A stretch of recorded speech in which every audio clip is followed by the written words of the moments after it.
Right. I'm not hearing a response, so it just might be somebody different. But it is after 7 p.m. We do have a quorum, so we will get started.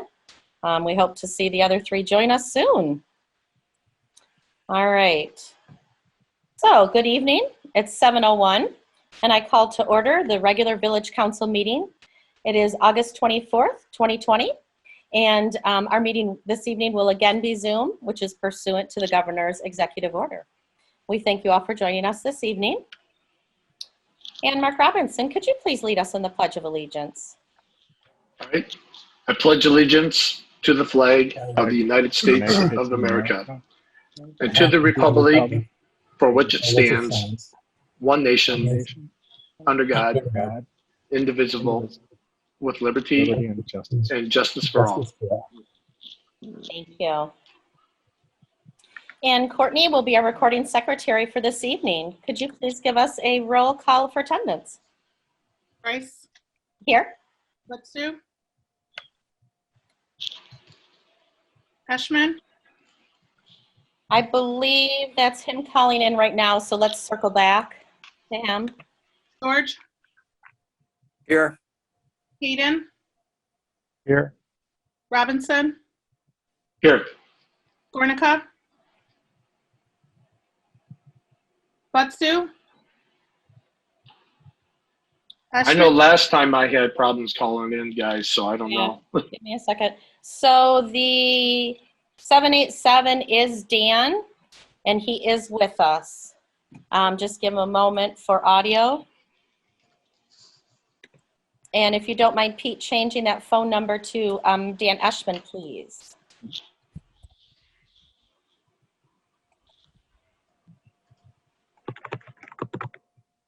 And I'm sorry, Courtney, I didn't mean to interrupt you. That's okay. Minus that one, are we all set? Is the Galaxy S10, is that Trustee Skornica? Hopefully. We'll wait for an audio. Oh, I got a text from Dan Eschman. He says that they're all muted right now. Oh. Yeah, I see he's on and muted. They can unmute themselves at any time as well. But we will Unless they're doing a call, dial-in. You know what I mean? Right. So we'll have Pete look at that for us. I'm not muting them. I've actually asked to unmute and them to unmute, but I can't. Okay. Well, we have Dan with us Hello. now. Hello. And the Hello. S10 should be Colleen. Let's see if we have Colleen with us. I said yes. All right. Wonderful. So we'll get your name changed correctly. Can you guys hear us? Yes. Yes, I hear you. Correct. All Courtney, right, so did you want to go ahead and do the roll call for the other two, Courtney, please? Ashman. here, Gornikov. Here. Butsu. here. All right. Thank you. And Can I ask something? Can I ask something before we leave? When we call in, are we automatically muted and we have to unmute ourselves before we talk? I believe so. I can look at the settings, Yes. Mr. Eschman, but I believe so. I can check the settings if you want to change that. Because that's what happened. There was no indication that I was muted, so I did hit *6 and unmute myself before you guys could hear us. all right. And we do see that you're there, so we definitely will work with it till we get the quirks figured out. All right. All right. So next up is item number 4, and that's the approval of our agenda. Looking for a motion. Is this one I can, Trustee George speaking here, can we add an item to the agenda? We do need a motion, and then we can talk about that. Absolutely. I would make a motion that we add an item to discuss any updates on village clerk resignation. First, we need a motion on approval of the agenda, and then we can add or subtract items as we feel necessary. Okey doke. I make a motion that we approve the agenda with noted agenda items changing. This is Trustee Robinson. I support. All right. So now discussion, please. I'd like to amend the agenda to add under new business, personnel committee being the new D. And We can add that as J. We would leave the numbers as is and add it in there. no, I want it to be first, so it doesn't get, too far down. So I'd like to, just because I know Chief Pappas is here with us, and I don't want to take up his time, so to be the first thing. So I would like that to be the new D, and then I would like to add for E, rules of procedure, and then I would like to move some of the new business items. They're not new business, they're unfinished. So I would suggest that we move the engineering expense E, G, and I to unfinished. And I would like to add under unfinished Heritage Garden. That's somehow is not on the agenda. We talked about that. All And right, I let's go down with new business. A would be engineering. New business B would be what? I'm sorry, unfinished business would be B what? What would be B unfinished? B is, I was going to put all the in their clerk position as well, but I think we can leave it where Pat George, said whatever he's suggesting, so I'll remove that. And then B would be DDA agreement. That came up last month as well, and what's the status of that going forward? So those are my amendments. And I thought you said G to be moved to unfinished. Is that correct? G, correct. So that would be, A would be engineering, B would be Crosman, and then what under unfinished? Planning Commission appointments, I believe she Planning said. Commission, and then adding Heritage Garden and the DDA memorandum agreement that we discussed last month.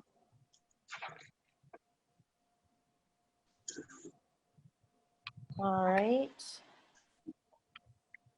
So that makes E, F. And what was item E, Colleen? The DDA agreement? Yes, I believe that's where it fell, yes. So new business, G would become wage adjustment. F would stay the same. And Pat, you requested what under? I want to put an item in there to discuss or update the village clerk resignation item. So would that be under the manager's report? He would update us on where he's at with that? Well, I would like the council to have some time to discuss this. At one point, we were going to have a whole separate meeting with this being one of the main points. I guess I don't know why it disappeared tonight from new business. There's certainly think it's recent and relevant. I agree with that, Pat. Tuesday by 5 p.m., nobody has made any of these recommendations, which is what we are required to do. Not do this in the middle of a meeting on Monday when nobody has supporting documents. No. This is Trustee Schmidt. If I can say something to you, Pat, and if it's agreed upon by everybody else, we did add the personnel committee, and you could put a sub bullet underneath personnel, which we I believe Trustee Skornica already added, and then you can talk to that point as well if you so choose. It's up to you though, Pat. I'm okay with that. Where did you want to put personnel committee? Under new business? It's new business D. And what happened to the sign ordinance? Did that move down to E? E is rules of procedure. Okay, so then sign ordinance becomes F. No, Oh, sign ordinance really is not new business. That's old unfinished business, correct? This isn't the first time we're talking about it. We're trying to resolve that, right? So wouldn't that still be under unfinished, not new business? it's the first time it's shown up on our agenda, so it would be new. Yes, this is a new item related to signage because of the response from the business owners about temporary signs. Well, okay. So then I stand corrected. F would be, I'm lost again. F would be the sign ordinance, G would be CARES Act, and H would be wage adjustment. Is that correct? What I'm going to interject here, Dan, I would prefer, I guess upon further reflection, I would prefer to leave the resignation of the village clerk as a separate line item. I know a big piece of it is personnel committee and lack of information that was gotten back to us. But I would like to, for Liz's sake, to have the village clerk resignation item a separate item. I'd support that. I know there was some confusion there. That's why I threw it out there. That's fine. So, Dan, I have some concerns about adding rules of procedure. If this is just a discussion, I'm okay with it. But if we're looking at making any changes or motions related to the rules of procedure, I would be uncomfortable because we did not have any advance documentation to go with that particular line item. Is this just a discussion, or are you actually looking to change some things? Yeah, it would be discussion, but we don't need to. We can do that at the time we discuss it. What do you mean we can do that? What are you talking about, do that? Everybody's present. Yes, we can do that. It's not a special meeting. If you can't do that if it's a special meeting and everybody's present, we can do that. Well, what do you mean you can't do that? What that are you talking about? Because we're adding rules of procedure, and you said because you didn't. We can add, I'm okay with adding that if it's a discussion item. I would be uncomfortable adding it if there's a plan to take action to change the rules of procedure in some way when we don't have any advance draft of what the changes would be. I guess we can discuss that when we get to it on the agenda, but we are on the agenda, and by changing the agenda per general law village, you must provide supporting documents and allow enough time for members to prepare for the meeting ahead of time per page 25 in our general village law. So by adding 7 different items without supporting documents is not being transparent, and it's very concerning to the community. Yeah, so it's we concerning to me too on several of to these. add without supporting documents, and which we're going to need supporting documents before we can discuss. And just I think, with all due respect, though, I think village law allows us to change the agenda prior to a meeting, right? So if we're having discussion points and that's what they are, then there doesn't need to be supporting documentation on someone's thoughts process. I don't know what was added for or why the rules of procedure was added. That wasn't done by me, but I think Trustee Skornica did that. But again, discussion points do not need supporting documentation.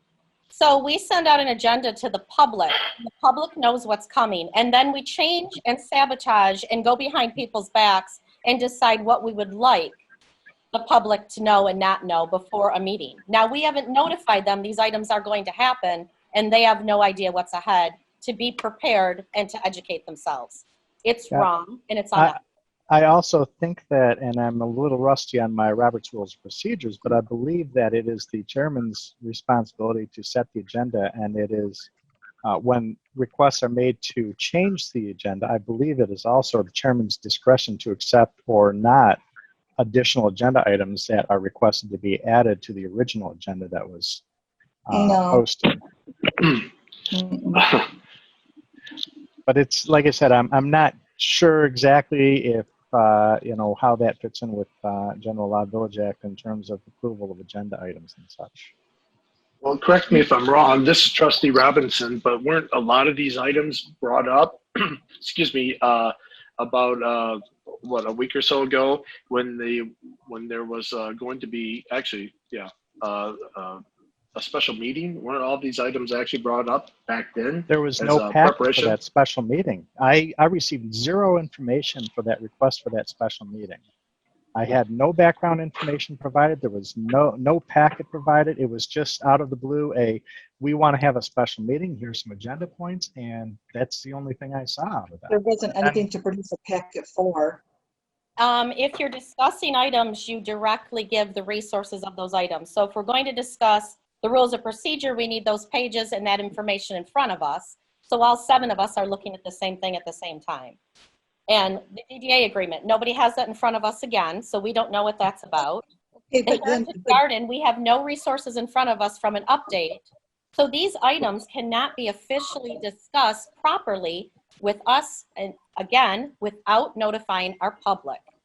To Trustee Hayden's point, to Trustee Hayden's point that, I believe it was Larry who said this, I think it was Larry, I lost my train of thought. Well, as far as to his point that the village manager and the village president work together to come up with the agenda. That being the case, then if we haven't covered something on our last meetings or prior meetings, that it still needs to continue on the agenda. So when they're not on there and we have to amend the agenda at the time of the meeting, that is not by council's trustees doing. It's because there's not follow through to make sure the agenda is all caught up with what we need to follow. This is Trustee Hayden. I would tend to disagree with that because we received our packets last week, including the agenda. I did not. I got mine this morning.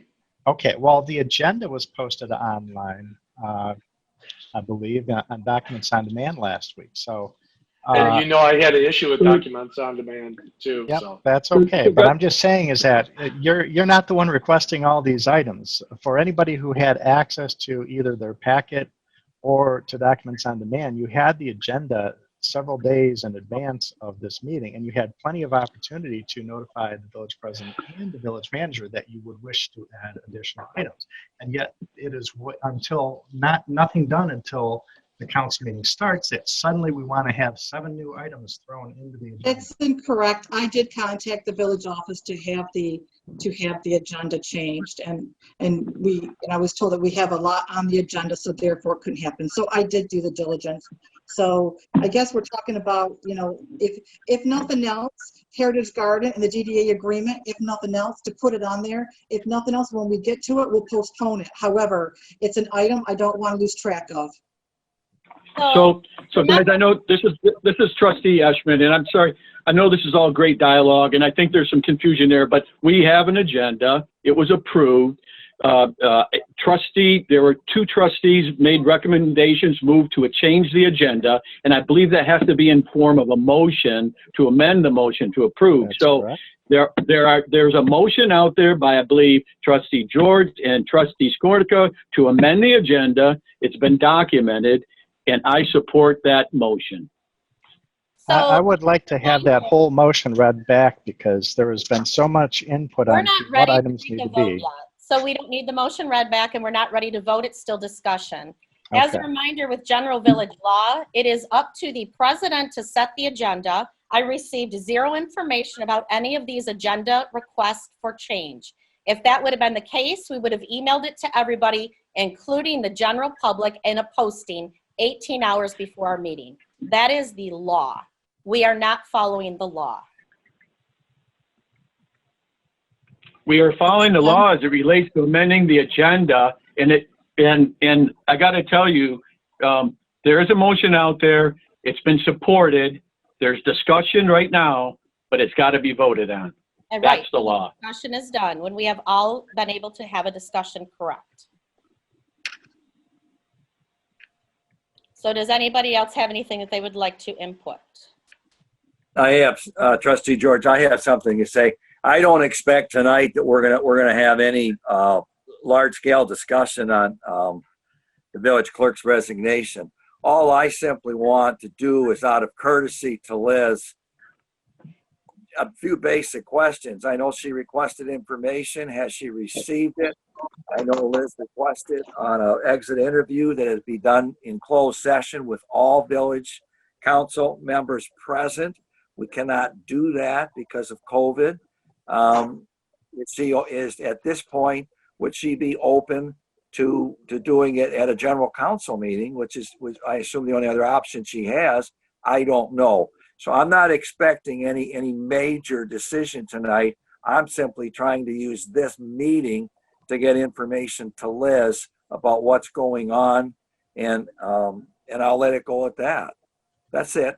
Right. And that's no problem with updated information. What the problem is making motions and deciding information that our public is not aware of. That's where my concern is. This is Trustee Butsu. I just want to weigh in on, I think Trustee Skornica has already talked to to Dale, the manager, with some Yeah. changes, and whether, was that correct? Ms. Colleen? Sparka did talk to me, and I indicated to her at that time that we already had a full agenda. I had sent something out to to council earlier when we were setting the agenda to see if how many of the items that were from the August 11th meeting they wanted to have on this agenda, and Trustee Skornica indicated to me she thought probably all of them. And I said, well, that's going to be pretty hard to do because we have, in times past, many of you on council have indicated to me that you didn't like to see us load the agenda with so many items that we had no chance of getting through them all. And so I didn't feel like we could add those items to these items that are on the agenda this evening. Well, So we have a council member that requested it in advance as this is being brought up. And there was a special meeting that was, some members of council tried to put together.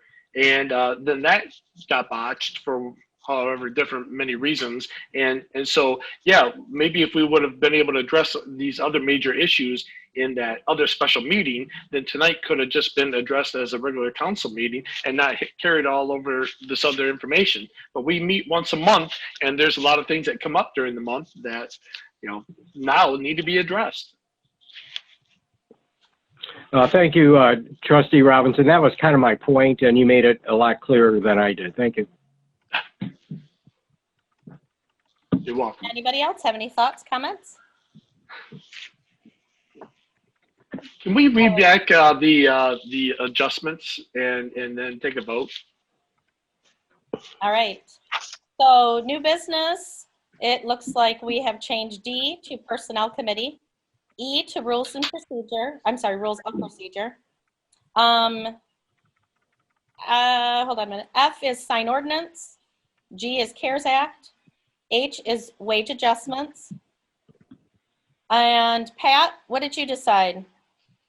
I would like to get my point out So that earlier rather than later. I'm assuming all the fire department stuff for Chief Quapis can get out of the way first, like I think everybody else agrees on.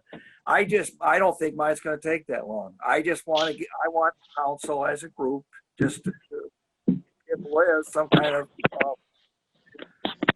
notice or at least recognition that we hear her concerns regarding her resignation, and we get the exit interview, which should have been done sooner rather than later. We get it going. Just get back, just as a matter of courtesy, get back to her today and tell her if we can't do anything specific, we can at least let her know we are aware of it. I don't want this can kicked around for another 2 months on Liz. She deserves better than that. So that's it. I agree with Trustee George on that. Is that update clerk resignation? Would that be correct? That would be fine if you want to. Yeah. Okay, so that will be I under new And business. I don't expect us to come up with anything except just give her some information. And she might be listening tonight. Sure. So we have that I under new business, update clerk resignation. Under unfinished business, our change is A is engineering expense, B is Crosman Park bid, C is planning commission, D is heritage garden, and E is DDA agreement. Is that correct? That sounds right to me, Tanya. The other thing that we do need under the approval of the council minutes, we need May 18th, June 22nd, June 26th as well. That was requested last month. And I'd like to, all right. We haven't approved the agenda yet, right?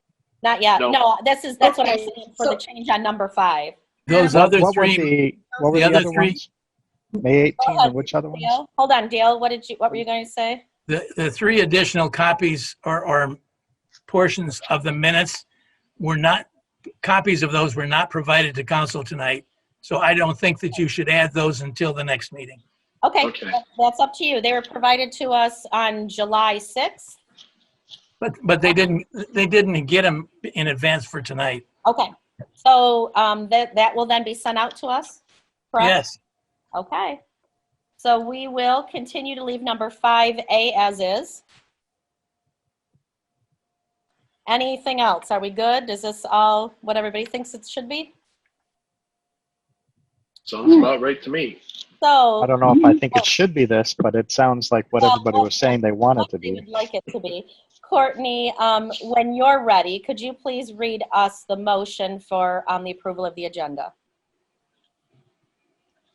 The motion was, trustee Ashman made a motion to approve the agenda as amended.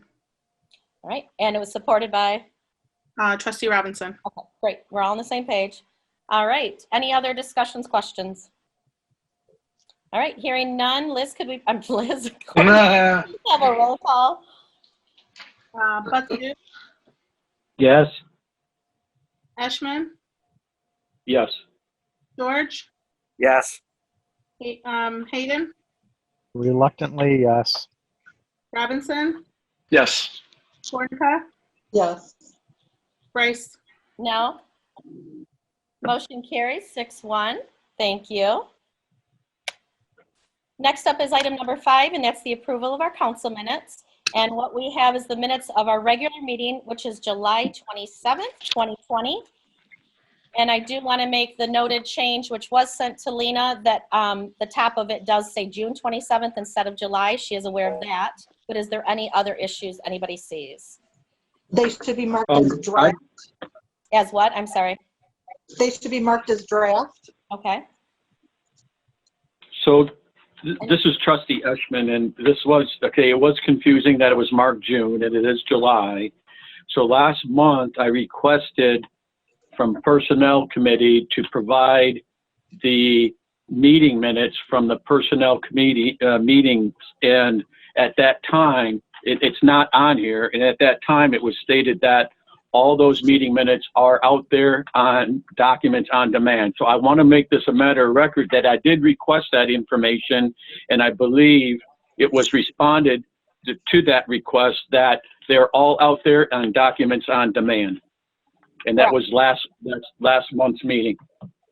This is trustee Hayden. Isn't this more relevant to new business D personnel to discuss this topic? No, but it was, these are minutes from last month's minute. But council does not approve the personnel committee minutes. And if we're going to raise about committee meeting minutes, where's committee meeting minutes from all the other committees then? I requested, No. it's a matter of record that trustee Eshman requested those minutes, and I was not aware that they were out there on documents on demand, and that's the response I got.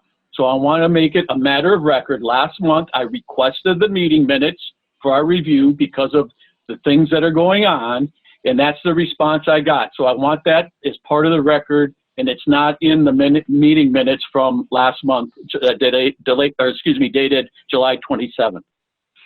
All right. Yeah, but how is that relevant to approving the meeting minutes of July 27th? Because it's missing information from those minutes. So please send the direct changes that you would like to have to the office, to Dale, and email him, and we will have that added. And that would be under, is that under trustee comments? Is that where that was? Yeah, it was. Okay. All right. So please. We were talking, if you remember, we were talking about the personnel and all the meetings, and Larry chimed in about different things, and we were all talking about the meeting minutes. And at that point, I asked for the records of the minutes from the personnel committee meeting. That's where I wanted to be added. Okay. And I'd like the record to show that the personnel committee, I believe it was you, Ton, you said they were all out there on documents on demand, correct? Correct. So please All right, send the correct verbiage to that to Dale, and he will have Lena add that for us, and we will have the corrected minutes. Okay. I'd also like to make an amendment. Oh, it's corrected on the July. Okay. It's corrected. And then Mark Butsu, if you notice, Lena had a hard time hearing the audio tape. If you would like to also send Dale what you said that you feel is important, you're more than welcome to. Lena said she tried to listen to it twice and she couldn't hear because of the background noise, so she couldn't hear what you were trying to say. So if you have something, Okay. please go ahead and send to Dale, and we can have that added as well. I'll try to remember from my notes, but thank you. If there's anything you need. If I recall, what we call the garden by Old Town Hall is Heritage Garden. Is that a true statement? And if so, I would just like F to be renamed Heritage Garden so that it's What consistent. area? So Under what area? F. Oh, F. Okay. Oh, yes. Just so that's consistent with the regular verbiage we use. All right. Thank you. Anything else? All right. So what we're looking for is a motion on the amended minutes. Can we do that I since make a we don't have motion. all of the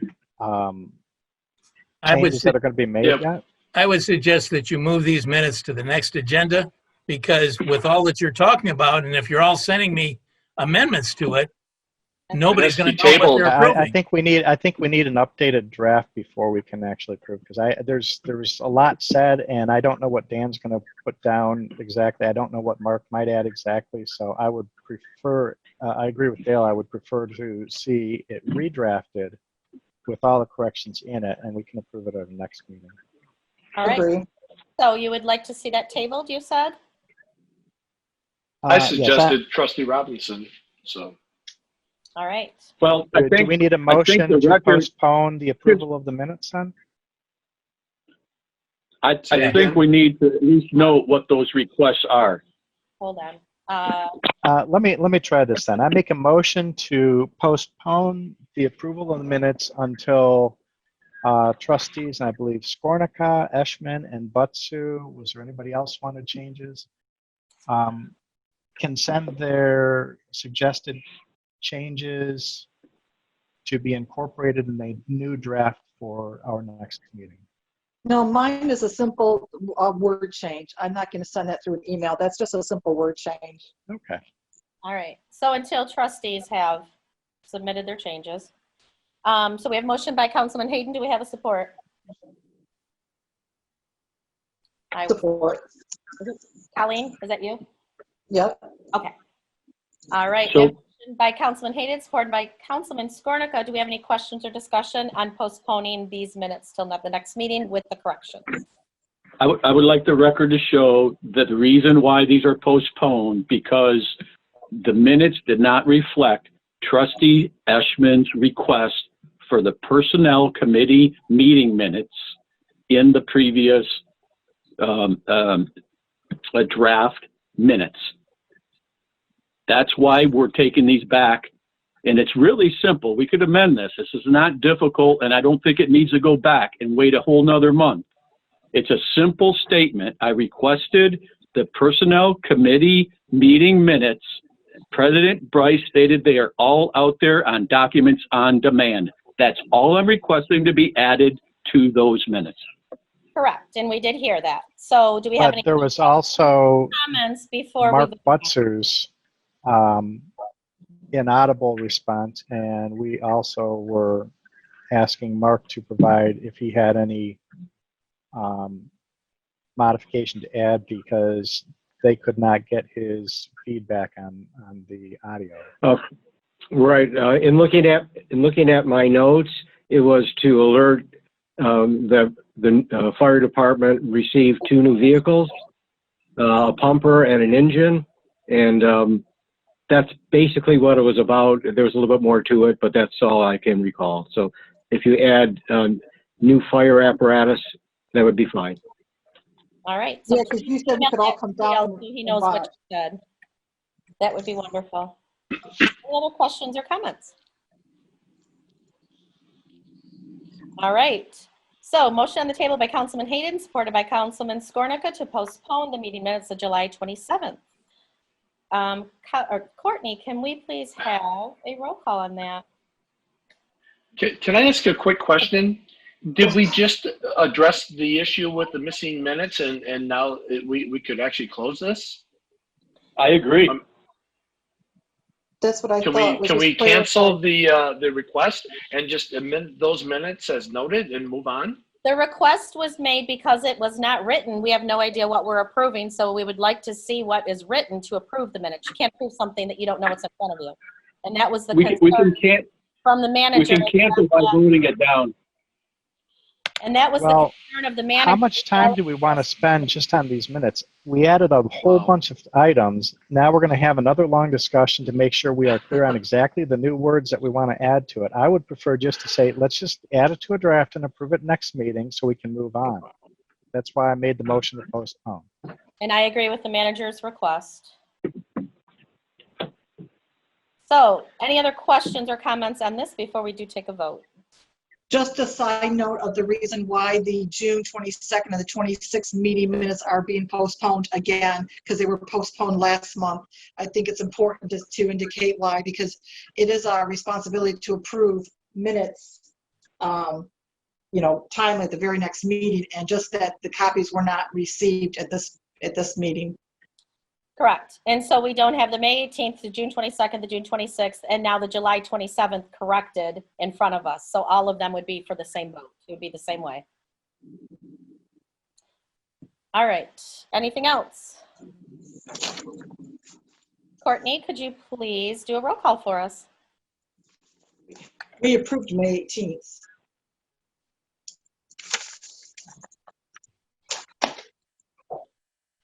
We approved May 18th last month. Courtney, could you please do a roll call for us? I would request that Trustee Skornica repeat her last statement about the record reflecting that the minutes are being postponed again. The June 22nd, 26th, you mean? Yes, because the meeting, the minutes were not provided to the trustees in the packet, and they weren't provided last month, or some had them and some did not, so we weren't able to do that, and they were omitted this month. But to Tanya's point, when she referred to May, we already approved the May 18th minutes. Yeah, we approved them at our last month's meeting. That's So Trustee Skornica, you're requesting that the record reflect that the minutes are being postponed again because the minutes of July 27th were not provided in the packet? June 22 and June 26. June 26th, my apologies. Was there another date? No. June 22nd and 26th. Right. Minutes of June 22nd and June 26th. Thank you. Not provided in the packet. Correct. My apologies. I just wanted to make sure I got that correct. President Bryce, are you ready for a roll call now? Please. Eshman? No. George? No.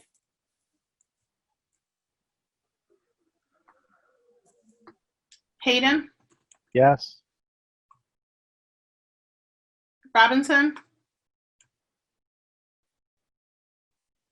You're muted, Mark. Oh. Sorry about that. No. Skornica? I have a question. Should this be done in two separate motions rather than the June is separate than the July? Why is it all or none? June is not a motion. It's just July only. Can you read us the motion, please, Courtney? Motion to postpone the approval of the minutes of July 27th until Trustee Eshman and Trustee Batsu's changes are incorporated into the new draft. Thank you. Okay. No.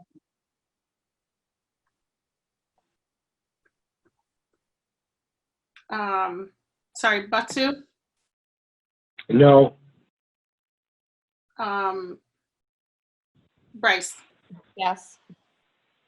Thank you. Motion carries 5-2. No, it failed. Failed. I mean, I'm sorry. Thank you. Failed 5-2. Thank you for the correction. Acceptance So item next, which is So our I'd like to make a motion that we correct the meeting minutes from July 27th here and now. And I think Courtney's well versed with taking minutes and correcting those as we talk.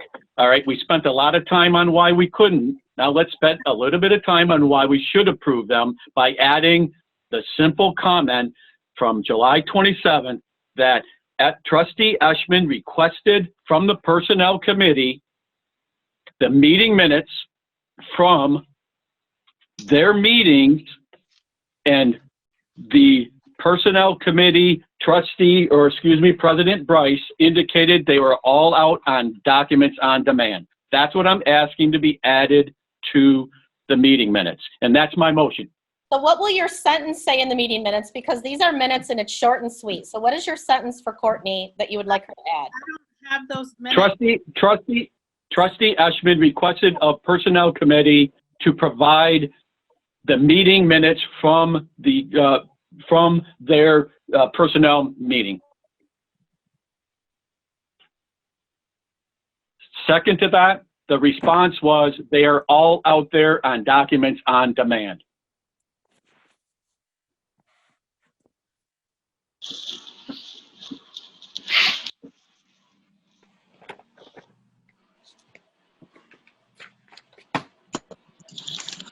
I have that recorded, but Trustee Eshman, I do not have the minutes from those meetings digitally at my disposal to be able to make those changes for you. So, Correct. Dale will do that and ensure that that's done with Lena. We have a couple extra changes as well. And under what part of the old minutes was that supposed to go, Dan? Under the comments at the items from At the trustees. end, items from trustees at the end, or was this something during committee reports? Trustees. It would. Was when This Dan. is, Oh, go ahead. I'm sorry, this is Trustee Butsu, and I will support that motion from Eshman. Thank you. so I So have I'm sorry, a motion. Courtney. Do you have that written down? I'm sorry. What did you put down? I'm sorry. I just typed it up. I just typed, Trustee Eshman requested the Personnel Committee to provide the minutes from their meetings, and President Bryce replied that they are available on documents on demand. Okay, thank you. And I have a motion by Eshman, supported by Butsu, to approve the minutes of July 27th as amended. But my amendment also was the F from natural flower garden to heritage garden. Yes, I have that as well. And the Okay. date. And you have the date change, correct, Courtney? I thought that had already been handled, but I. Well, it did, but if we're going to approve minutes, we do need to have that verified.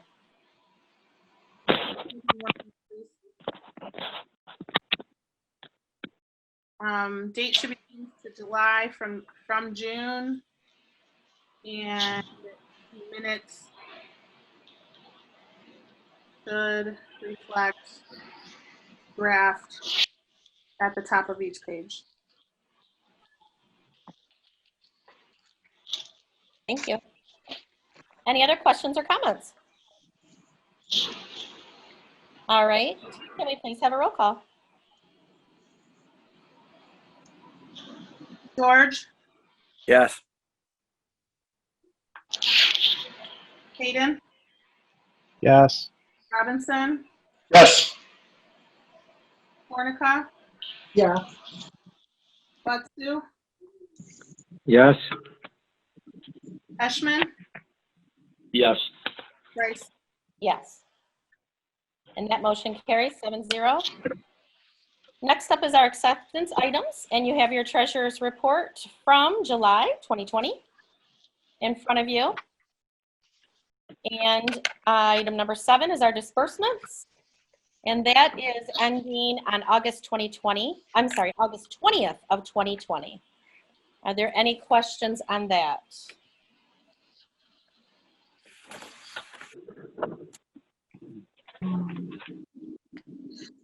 We requested, okay, I sent an email to the village manager, Dale, today. Dale, what I was asking about the police car signs, is that something that we could seek out reimbursement for from the township? Those, 2 or 3 police car signs there? Is that something that we? And which item are you on? The number 33. Thank you. The police parking signs, is that something that we can get reimbursed from the township? If council directs me, I'll find out. I don't know where you're at. It's 33 33 on the I see disbursement 800. report. For 300. Yeah, from Ace Hardware. All those to the right. All right, thank you. Yes, I would like to have the consensus of council that Dale look into possible reimbursement from the township for those signs. I'd like to see that. This is Trustee Robinson. Would that be partial reimbursement, seeing that we do pay into that already? I mean, that is part of our responsibility. So we would request partial reimbursement? Well, I think we should seek out something because for us to take, and I don't know how much, I don't think they're very much. The whole amount is only $356 for the other things, but I don't have a breakout, but I certainly think it's something worthwhile to check into. I don't think our village residents should have to pay through the township and through the village. So I don't think that, that's a really fair that they're paying twice for those. I agree. This is Trustee Butsu. I think anything we get from the township would be good. We don't have to go tooth and nail with it, but I think if Dale uses his discretion, we should get something. And I have a question, Dale, on number 25. The phone that we have for you, that's per minute. It's not just a flat service. When you exhaust your minutes, we have to pay for more. Say that again. With your phone, what type of phone plan do you have? It's just a basic phone with a certain number of minutes allowed for texting and that kind of thing. But I have not been aware that it's changed from, it's like $20 or $30 a month. So you have to pay for minutes and data after. I'm not sure what it all includes. Well, because we're paying for phone minutes. So who's ordering those phone minutes? Which item is this on there? Number 25.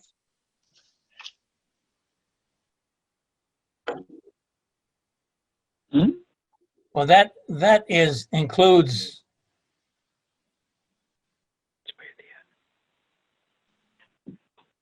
a number of different items. I don't know. I will find out for you what the manager's phone minutes are part of that. Yes, I'm just trying to figure out what type of phone and the minutes. What's the most economical? And this is the first time I've seen that we're paying for phone minutes. So I just wanted to know more information on that. Let me take a look at the bill and I'll get back to council. Okay. So when Dale started, he requested that he do take over the phone instead of getting the stipend that we pay for the phone. So that's the amount that we pay is the same thing we would pay for a stipend. And I believe that's what, 20? I can't remember if it's 20 or 25. I think it's 20. I'm not sure. So that's. This is Trustee Eshman, and I believe that's very reasonable for a monthly phone fee. Knowing that those fees could be much larger, so. Right. It's not about the 20. It's not broken down that it's $20. It's saying manager phone minutes. So I'm inquiring as to, is this even an economical thing? Why are we doing that? Is it correct? That's why I was asking the village manager what that is and how many minutes, all that sort of thing. So he'll look into it and get back with us. Okay.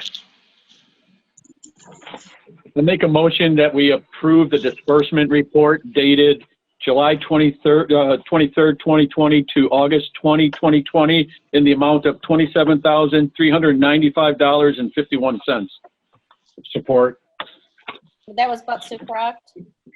Correct. Thank you.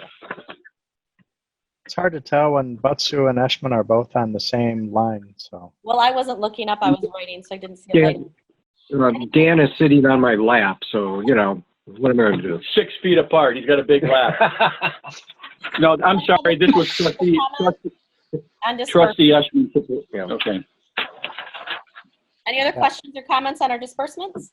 One comment, Dale, I do see that Oakland County Health Department did some creek testing, so I would like to see if you could get the results in the manager's report for next month's meeting. Okay. Yeah, thank you, Larry, for that, because this is Trustee Robinson. We used to get monthly updates, and at one time, the levels were extremely high, and I'd like to know, where they stand now. So, yes, thank you for that.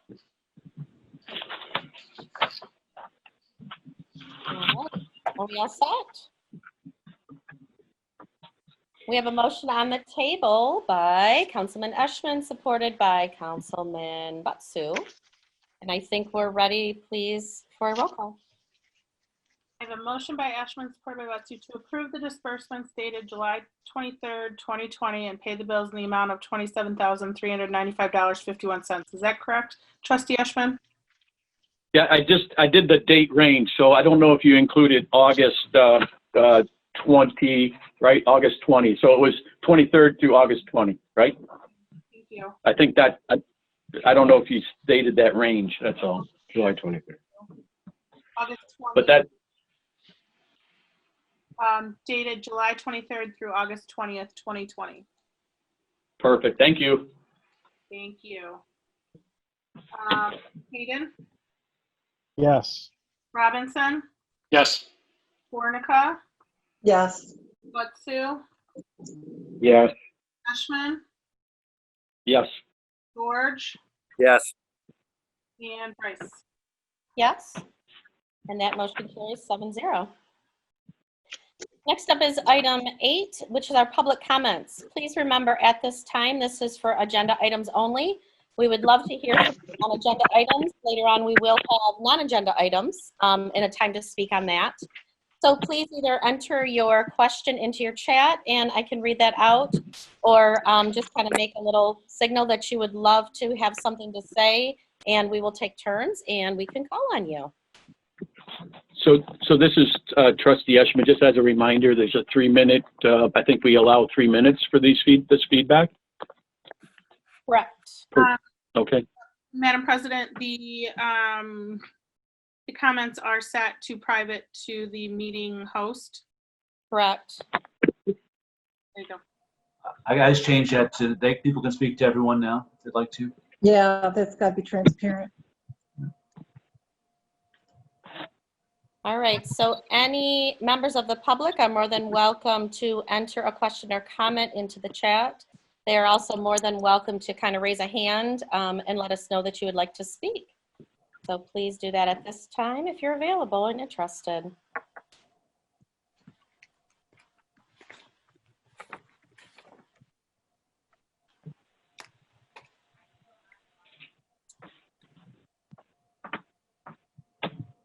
All right. You had a hand raised there by Wayne.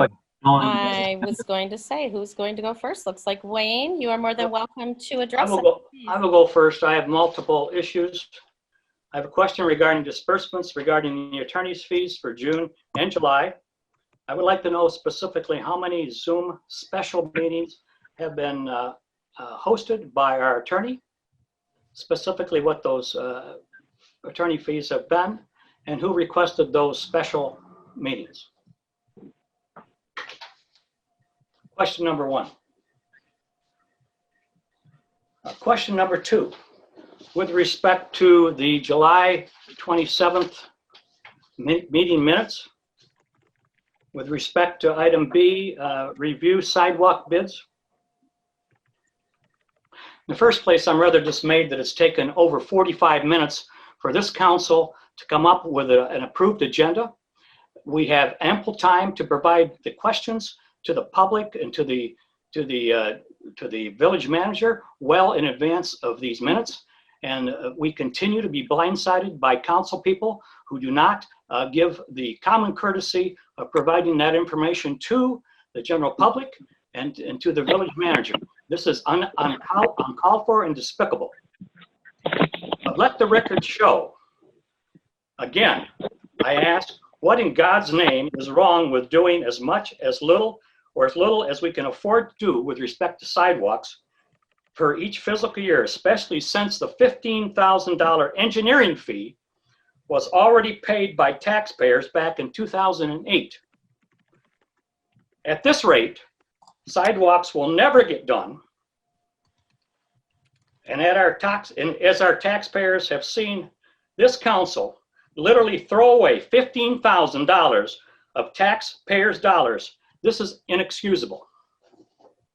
So I ask, when will anything ever be done to recoup this $15,000 of engineering fees that were already paid? Let the record show that. The next item on my agenda. With respect to directional signages and the sign ordinance, our businesses are suffering. They are suffering considerably due to COVID-19 problems. An emergency COVID-related temporary sign suspension of the current Village of Ortonville current sign ordinance relating to a common, not individual, directional signage should certainly be given immediate consideration. Our businesses are otherwise on the verge of closing their doors permanently. Can you hear me, folks? This is permanently. And I'm mad as hell, and I'm not going to take it anymore on the part of our community and our businesses. There are council people that are not paying one bit of attention to our businesses.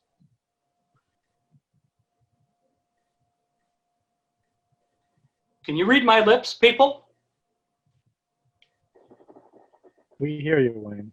This is a common directional sign, which by Councilman Skornica and Councilman Espin and Councilman Butsu, this sign was ordered to be taken down, and it helps our businesses. It's not specific to any one business. It is a common sign.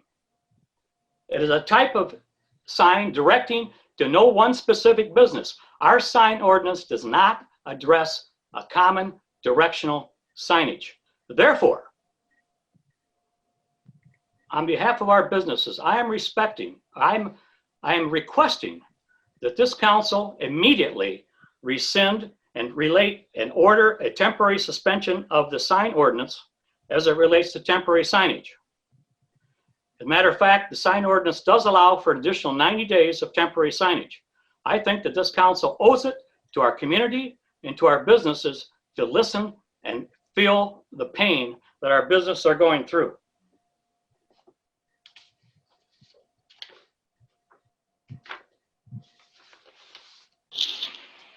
Next item. Just keep in mind, Wayne, you do have 3 minutes. With respect to the Mill Street paving engineering.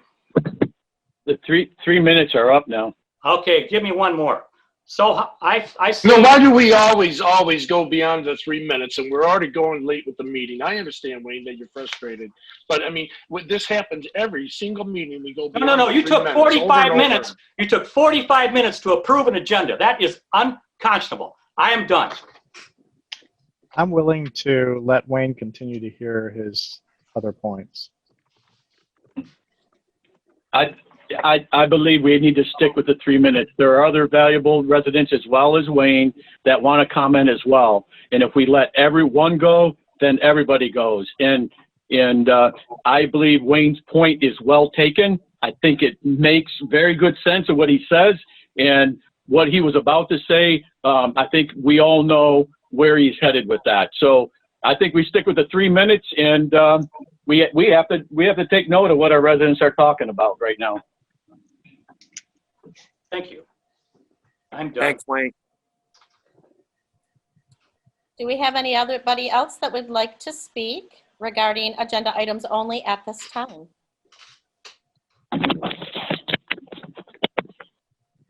We do have a chat that was sent to us, Melanie Nivelt. Her comment is, this council just made so many changes to the agenda that the public can no longer follow along with items being discussed this evening. We have no backup information on the information to review. This happens at every council meeting. The council should be transparent to its constituents. It took 45 minutes to discuss the minutes topic alone. As far as the Heritage Garden getting lost, unless it's put on the agenda tonight, is ridiculous. The garden has not been a concern for 10 plus years. As far as Yes, it planning has. commission appointments, Yeah. excuse me, as far as planning commission appointments, the PC has not met and interviewed Bob or anyone yet. We do have a meeting next week. All right, and we also have a comment from another resident that said, Tony Randazzo said he would like to give his 3 minutes to Wayne and he would like Wayne to finish. Wayne, is that something you're interested in doing? Sure. All right, remember you have 3 minutes. Okay, thank you. Thank you, Tony. Yeah. So with respect to the Mill Street paving and the engineering expenses, it looks like to me, again, how will the taxpayers be assured that this project will even be attempted if these bids are off the map financially and not within any reasonable financial ability for this council and this community to accept the bids, which may or may not come in anywhere in budget? Which, by the way, the taxpayers also paid the engineering fees, again, back on the sidewalks. So these bids keep coming in well over anything that our engineers even think about.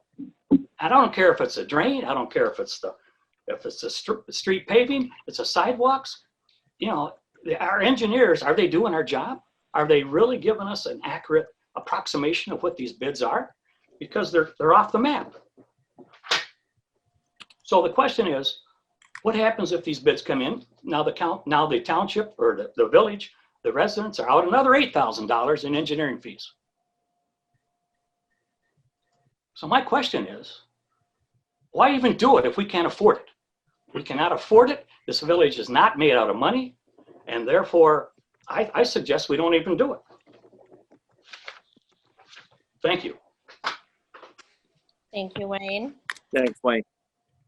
Anything else from any members of the public regarding agenda items at this time?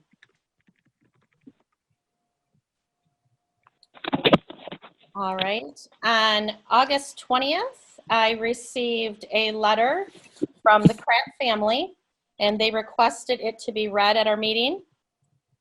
This says, Dear Village Council, my son Jason was downtown about 2 weeks ago dealing with a building problem when he was approached by Kim Hill, who owns Kim Hill Building. I'm sorry, Hill Building. That rents one of our buildings downtown. She was very upset and stated that the village manager told her she had to remove her commercial vehicles from the village parking lot at night. Because of this, they may have to look for another location to operate their business, given that they have no place to park their vehicles overnight. Jason located Dale and asked why he couldn't have given us a call to discuss this.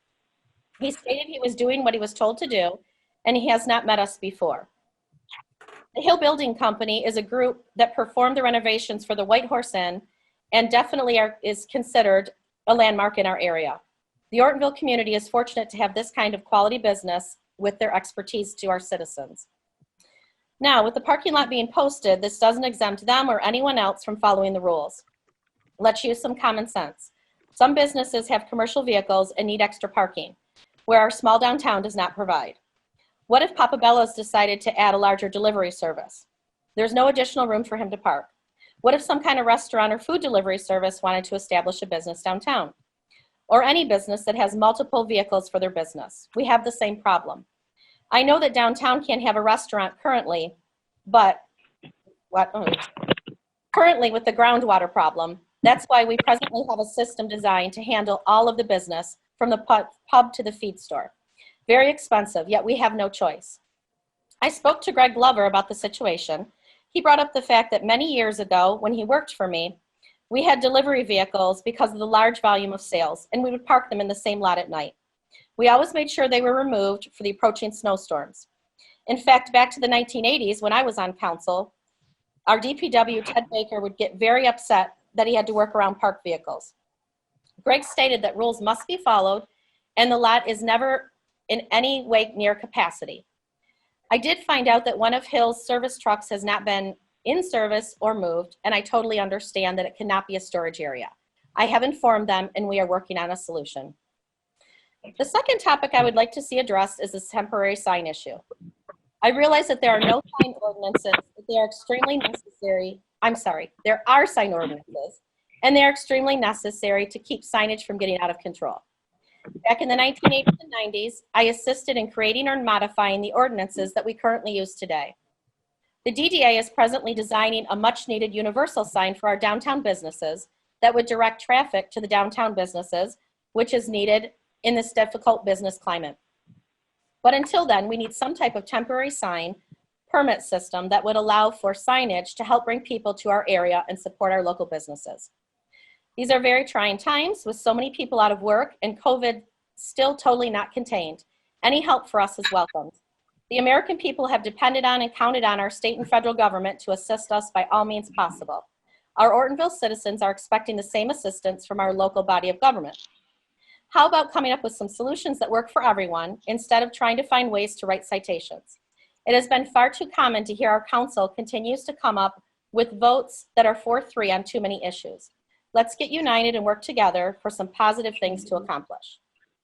On one last issue, Dale sent me a letter stating my rental property at 47 James has one of the tenants driving over the curb and gutter. I drove through the village and there are numerous properties with multiple vehicles parked all over, some without plates. I really could care less about a single car parked in my yard. In fact, wait a minute, thank you for bringing that to my attention. I don't want her parking on my new $15,000 septic field. I would like to thank you for your time, and I hope that you can all reach some common ground and be of some assistance on these issues. We are business owners, we are proud of our town, and we would appreciate your help. Respectfully submitted, the Robert Pratt family. All right. Are there any other public comments at this time on agenda items? All right, thank you for those that shared with us. We are going to be ready for item number 9 is our consent agenda. We do not have anything at this time. So we're on to 10, which is our trustee committee update. And can we please start down with Mark Butsu? Chief Quaffis is with us today, and he's got 3 items to take care of. So I'll just defer to him when he's at our next item. Thank you. All right. Next is Pat George. Yep. Regarding Parks and Recreation, I just give a big shout out to Fred and his people there at the P&R department. During the summer and all the restrictions on COVID, he was able to very successfully run a baseball program there at the Little League Field, Sherman Park. I attended a few of those, and it was fun to watch. And he was in compliance.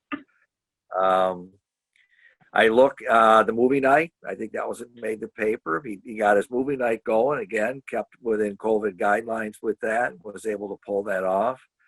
And I find it interesting that in the fall, besides his regular program, he also now has a fall baseball program and softball program, which I find very interesting going. And in addition to the soccer type of program. So I know September Fest was canceled. That obviously is a big hit. But under the circumstances, it's been very, very good. And I'm sure the parents in the community to see their kids participating in sports and to continue to participate in the fall, I think just a big shout out to the P&R department in general. And that's it. So I'm just real proud of them. Thank you. Larry? Yes, Planning Commission did not meet this month. However, they are going to be meeting in September, and we will address the topic that Colleen has raised before about the way that the election was held, and we will correct that at that meeting. We will also be trying to do the public hearing for the master plan at that meeting, and hopefully we can get that completed also so that we can finalize master plan and move forward on that topic. Thank you. Dan, how about you? Do we have Dan here? Yes, I'm sorry, I didn't recognize my name. Sorry. Hey, hi everyone. I wanted to update on two items and then make a comment a little bit later. But last week I spent just over an hour with Bob Hawkswell and Dale in regards to the Mill Street project. Yes, we're going to be looking at an engineering fee of $8,000, I believe. At the time we reviewed the project, I did ask Dale, I did ask Bob, is this project achievable? What do the financials look like preliminarily?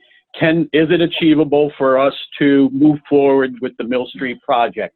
And certainly both of them, and Dale primarily stated yes. Certainly we may have to tap into a little bit of the general fund, but we, as we all know, have a serious problem with the Mill Street. And I just want to briefly describe what that project is going to entail. Starting at the base of the hill where the water collects, it does pose a safety issue. And part of the project will include raising the road up where it collects with a side runoff such that it will have proper drainage off the road so that it does not pool up. As you go further up Mill Street, where the curbs are at on both sides of Mill Street going all the way up to Crescent Hill, the project will include stripping off roughly 1.5 inches to almost 2 inches of pavement, blacktop, so that when the resurfacing occurs, it will meet in that surface. And then additionally, Bob Hawkswell and his team will patch. So what they'll do is they'll clean out all the voids where the grinding will not occur. They will patch and cold patch those areas prior to the resurfacing. As you go up past Crescent Hill, they're leading right there where the gravel road meets. There's sizable berms that are built up over the years of buildup of the gravel being pushed down the hill there. Those berms will be cut down with grading so that we have proper runoffs off the road, as opposed to the water just being directed with these berms straight down Mill Street. So that's pretty much what Mill Street is going to entail, that project. It will be a resurfacing from the base of the hill all the way up to the gravel. One additional thing that Bob and Dale pointed out, that at Village Court, there are sizable drainage ditches that are filled in. So the ditches are no longer there. We have culvert tubes that go under driveways that are almost completely plugged. That will not be included in the project, but it will be a continuation of the project with our DPW digging out those drainage ditches. The second project I wanted to talk about just briefly, we all knew Crossman Park. We have issues with the flooding there. It's been going on for years, many years. All right, we all know about it. This just didn't happen this year. We've seen it. We've witnessed it. We've had residents' homes threatened by the amount of water that has collected there. And yes, through our budget meeting, we made some very difficult decisions to move money away from the sidewalks to protect the residents around Crossman Park, as well as the merchants that have properties that adjoin Crossman Park. We need to get that fixed. So yes, we took the wants from the sidewalk budget, and we had to move it over to these two sizable projects that need to get done. The timing on the Mill Street project, providing everything goes well, is expected to be done before the snow flies.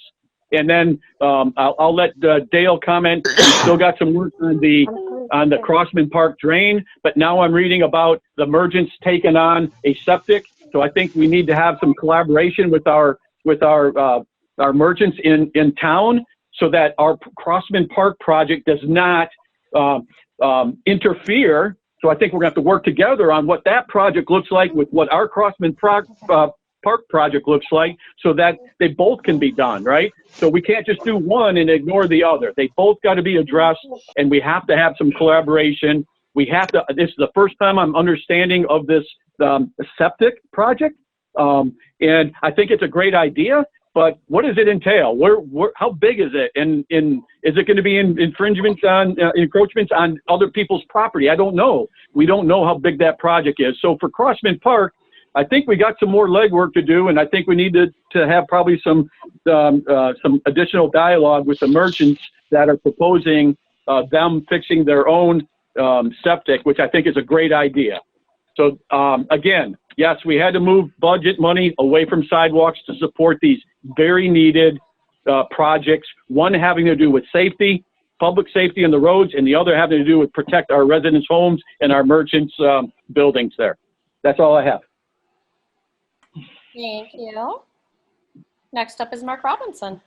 Can I ask Okay, one everybody. question first, please? Oh, sure. Just keep in mind, both of these items are on our agenda, and Dale will be addressing them. Okay. Specific, if you wanted to wait, or you can address it now. It's up to you. I'll wait till the agenda item then. Okay, am I up? Sure. Okay, everybody. Mark Robinson here. I'm going to report out on the Wayfinding Committee. I was not able to attend the meeting that was held on August 19th because I was out of town. But I was forwarded the packet and the minutes and everything else. And with the grant money of the $6,500 that I mentioned last month, through the DDA and provided through Oakland County, several bid requests were sent out, and 4 have responded, ranging from $4,500 to $5,550. And any leftover money can be used, for example, on the gateway signs coming into the village from both directions, up and down M15. This money can be used to spruce them up, repaint them, or something. That hasn't been decided. At this point, Wayfinding needs to determine which facility to go with out of these 4 bids.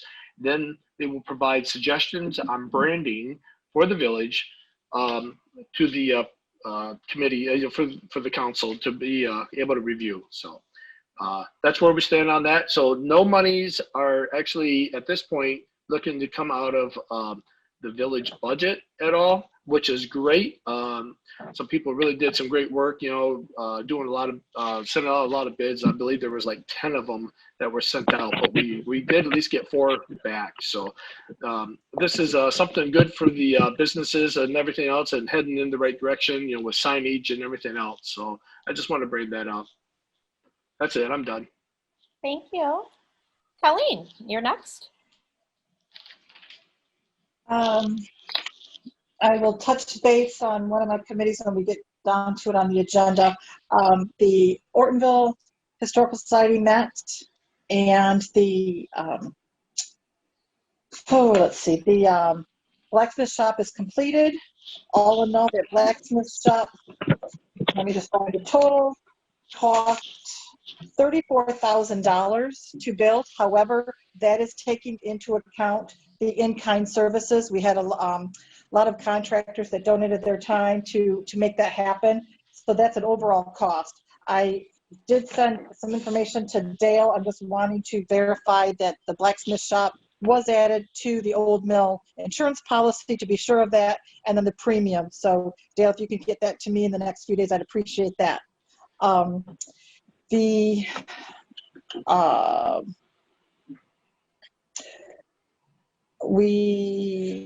That's about it for the blacksmith shop. The cement is the only thing that's outstanding. It might have been paved, or it might have been poured now. I'm not really sure. I haven't driven by, but that's the only thing that would be outstanding at this point.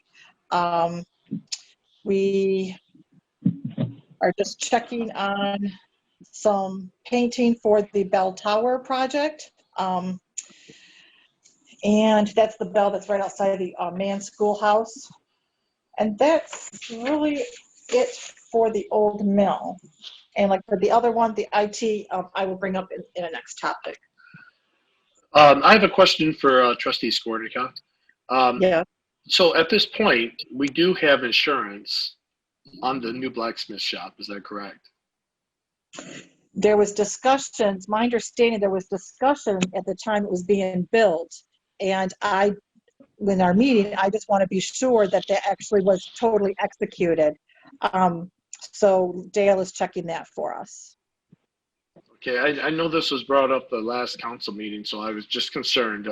I'm all about the insurance side of it to make sure that we're protecting our investments. So, okay, Yep, thank you.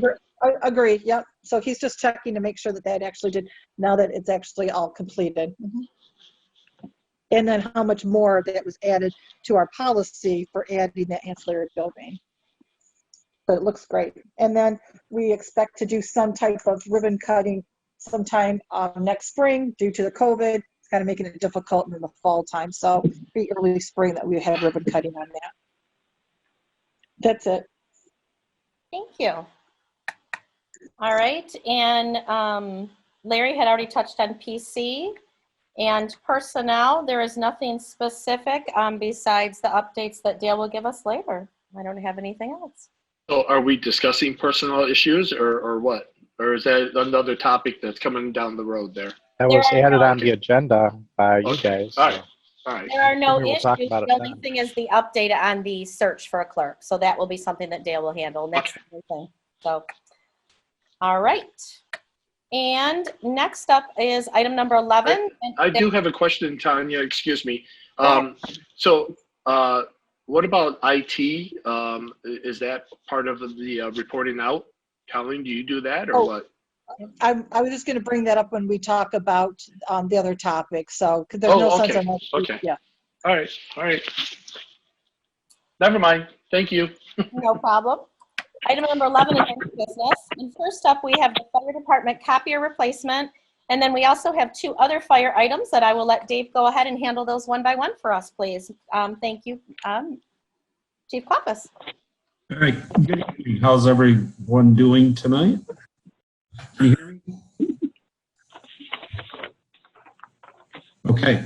We're going to start off with the replacement copier printer for station number 1. Current copier is a 2011 vintage series. It is no longer able to get parts for it. So we are looking to replace that. The Fire Authority and the Brandon Township Board both have approved this purchase. We are going to go with the Sharp. The Sharp was the lowest after we look at our yearly maintenance contracts, which is an average of, how many copies you use per month. And we're well within that category. So I'm looking for approval to purchase this. You are the final board.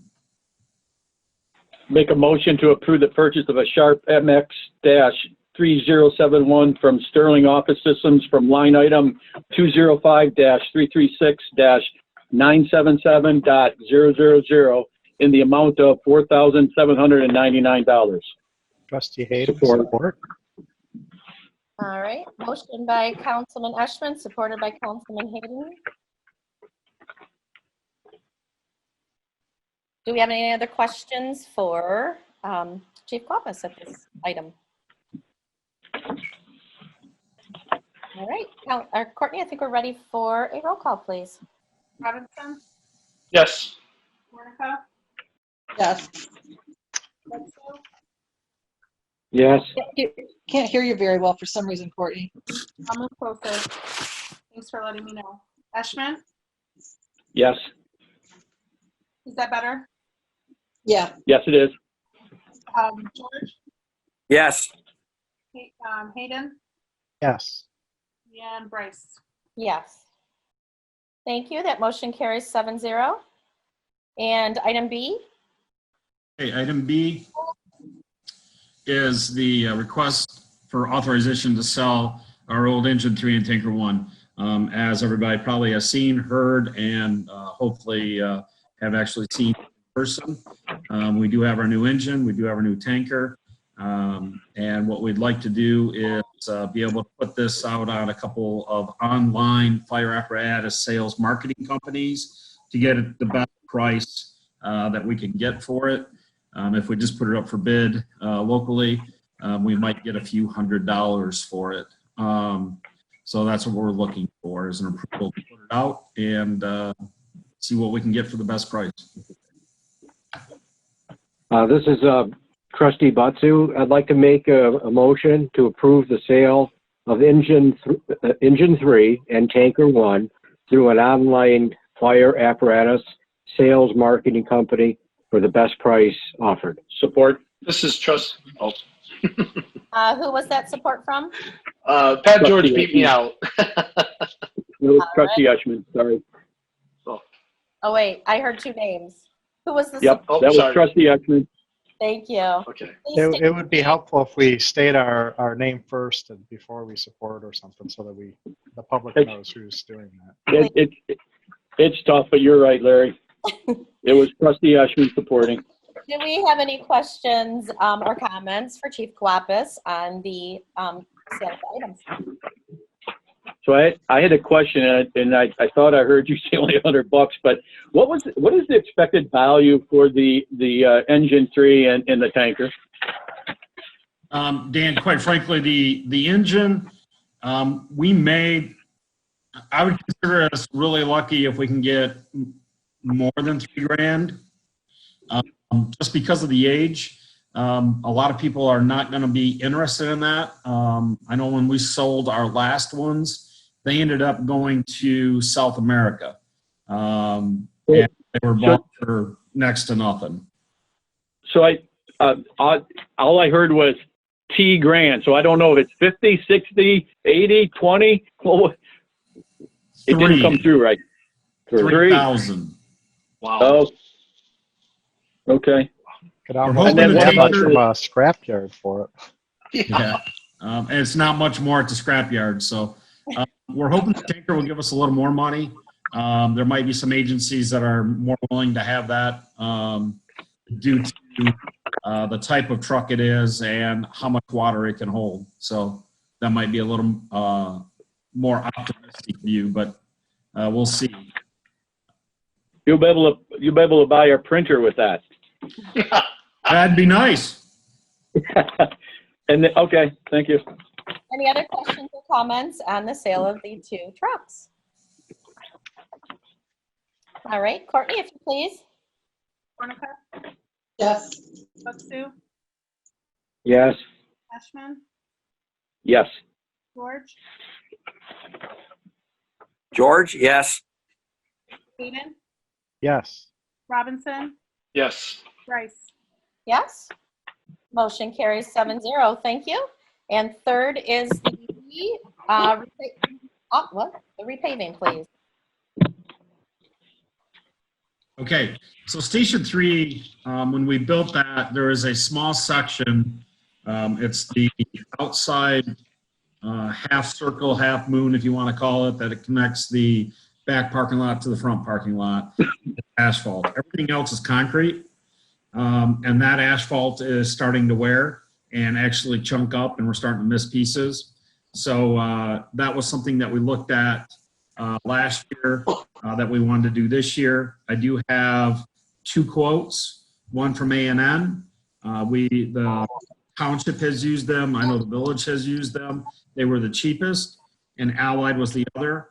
We couldn't get a third quote. Nobody would return phone calls. So I'm looking for A&N, and we can get that done. They were hoping that they would be able to do that in September. Make a motion to approve the repaving for station number 3 by A&N Asphalt for the amount of $6,940 from line item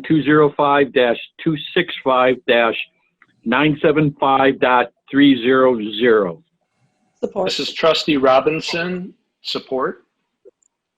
That was, the motion was Trustee Eshman, I'm sorry. Motion by Councilman Eshman, supported by Councilman Robinson. Do we have any other questions or comments? Just one comment or question.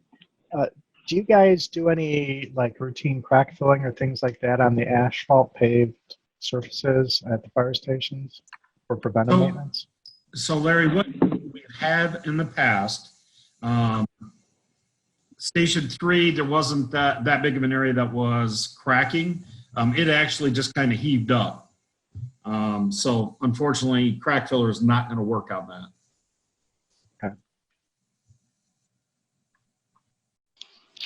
Any others? All right, hearing none. Courtney, we're ready, please. We can't hear. Batsu, Yes. Ashman, Yes. George, Yes. Eden, Yes. Robinson, Yes. Tornica, Yes. Bryce. Yes. That motion carries 7-0. Thank you very much, Chief Kalafis. We appreciate it, and we wish you luck with that auction. Great, thank you. I'll let you know how it goes. Excuse me, Courtney, I could hear you really, really good earlier, but now you're really kind of faint. I don't know if you're like away from your mic or not, but just want to bring that up. Can you hear me now? Because I wonder if I had something covering it. Not much better. Little. Nothing's changed. I haven't moved. Talk loud. Okay. I will do my best. Just let Thank me you. know if you can hear me. All right. Next up is item D, which is the Personnel Committee. Well, I know somebody else brought it up, but I do have things I want to talk about with the Personnel Committee. So last month, I jumped back on board, and I was hesitant. So I want to go through some of my thoughts here real briefly about everything. So, council, council itself has been told that personnel has not been meeting, over the last several months. But then through a FOIA request, there was 8 meetings this year alone. Okay, and then council has asked for meeting minutes several times and was told by even President Bryce that they were on documents on demand. I currently do not have documents on demand, and I asked IT committee to get me reinstated. Meanwhile, I reached out to the rest of the personnel committee, Larry, Tanya, and Dale. Larry jumped right in and responded right away and looked, and he said he could not see them on there at all. So, and then he forwarded some email to Tanya to ask for any other input, and I believe some of that stuff might have been updated today. So I only had one meeting over the phone with personnel since being asked and everything. I lost my train to be updated on everything, and received partial information, and was told Dale would call me back and provide additional information in the evening. This never happened, and I even reached out again when I was home a couple of weeks ago, and to say that I still would like the additional information. Again, that didn't happen. So, and then another thing I want to bring up also during this first conversation, certain decisions were discussed, whether or not to allow Liz to continue on as she offered, and personnel is not a quorum, and this decision, whichever way, should have been brought before council. I have not received any additional information since the original call that we had 3 weeks ago on August 3rd, and it took council 5 days to find out that Liz had resigned. So, and I know that some members of council has received a letter from Liz and all that. And I maybe it's what Pat George is going to address, so I'll let him do that. But let me see. So prior to that, I've reached out to members of personnel committee early on this year, February, March, asking about rumors out on the street, and was told that they were being handled. Larry, he filled me in a little bit. We're keeping this COVID distance across the street, by that. I expressed strong reservations since several other rumors were flying around and that. So, and I truly, myself, I believe that there's a certain amount of truth to a little bit of rumors that are out there. There's something that can be discovered or it should be pursued. So, council as a whole has been not made aware of several things that's been going on and everything. I'm just really frustrated with the lack of transparency, leadership, communication, integrity, along with special meeting that should have happened a couple of weeks ago. I think many of these issues could have been resolved, and they weren't handled. And myself, because of all these things going on, and I I was really nervous about jumping back into the hornet's nest, so to speak, with all these items happening. So I myself would like to just go ahead and resign back from the personnel committee because I just don't like what's happening, and I don't feel that we have handled, or council, or not so much council, but I don't think that things have just been handled correctly, and I just do not want to be associated with this. So I'm stepping back down from the personnel committee. It was short-lived, and I just didn't like how things went. So that was my say. All right. Thank you.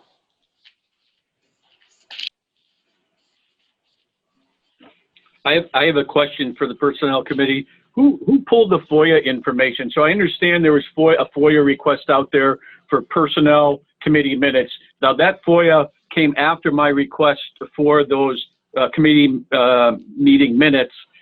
Who pulled that information and how was it distributed? So really, when there's a FOIA request as it relates to personnel, and to Trustee Robinson's point about transparency, I would think that council as a whole should know what was provided in that FOIA request so that we all could be working together to solve problems with this, because clearly right now, what's been going on just didn't happen. This has been going on for months and months and months, to a point where we have now 2 people that have walked away from our village office, one being the clerk and the other being our building inspector. Again, I believe this all goes back to lack of leadership, lack of experience on personnel and HR issues, and we cannot just sweep these under the rug month after month and after month and expect them to go away. We have to have the experience to take care of these issues, make a plan, follow up on that plan to make sure things are being addressed. And right now, clearly, they're not being addressed. Well, I can address that. If you're familiar with FOIA request, it's not anybody's business but the person who accepts the FOIA request as to what that is, what they're requesting, and what it's for, and who it goes back to. So that's not our business as council to know. That's handled by our FOIA request, lack of a better word, I'll say supervisor. And because that normally goes to the clerk, and the clerk was not here, that was handled in office by Dale. That's not handled by us as a council. So we know that is a legal item that is handled privately. And I totally agree, President Bryce, that my concern is when people ask for or FOIA requests as it relates to personnel issues, was there any redactions, or was it all specific to that one request, or was there anything blacked out, or did we just give them everything as it relates to personnel? Again, that's handled privately as a FOIA request between the person requesting it and our office. That's not something that we got in the middle of. That's not a personnel question or decision. That's correct. It's not the personnel committee that fulfills FOIA requests. Typically, it would be handled by, I would believe, the manager and the clerk. It's handled by the clerk normally. No, our FOIA coordinator is Beth. So you guys need to know our FOIA coordinator is Beth. Our FOIA coordinator is the clerk until the clerk is not available. That's incorrect. Our FOIA coordinator is not the clerk. Our FOIA coordinator is our treasurer, is Beth. Well, then Beth needs to take the classes that the clerk took, because the clerk was our FOIA coordinator and designated by us. So it needs to be changed. That's something that needs to be addressed. Dan's question was us receiving that information. We don't receive that information.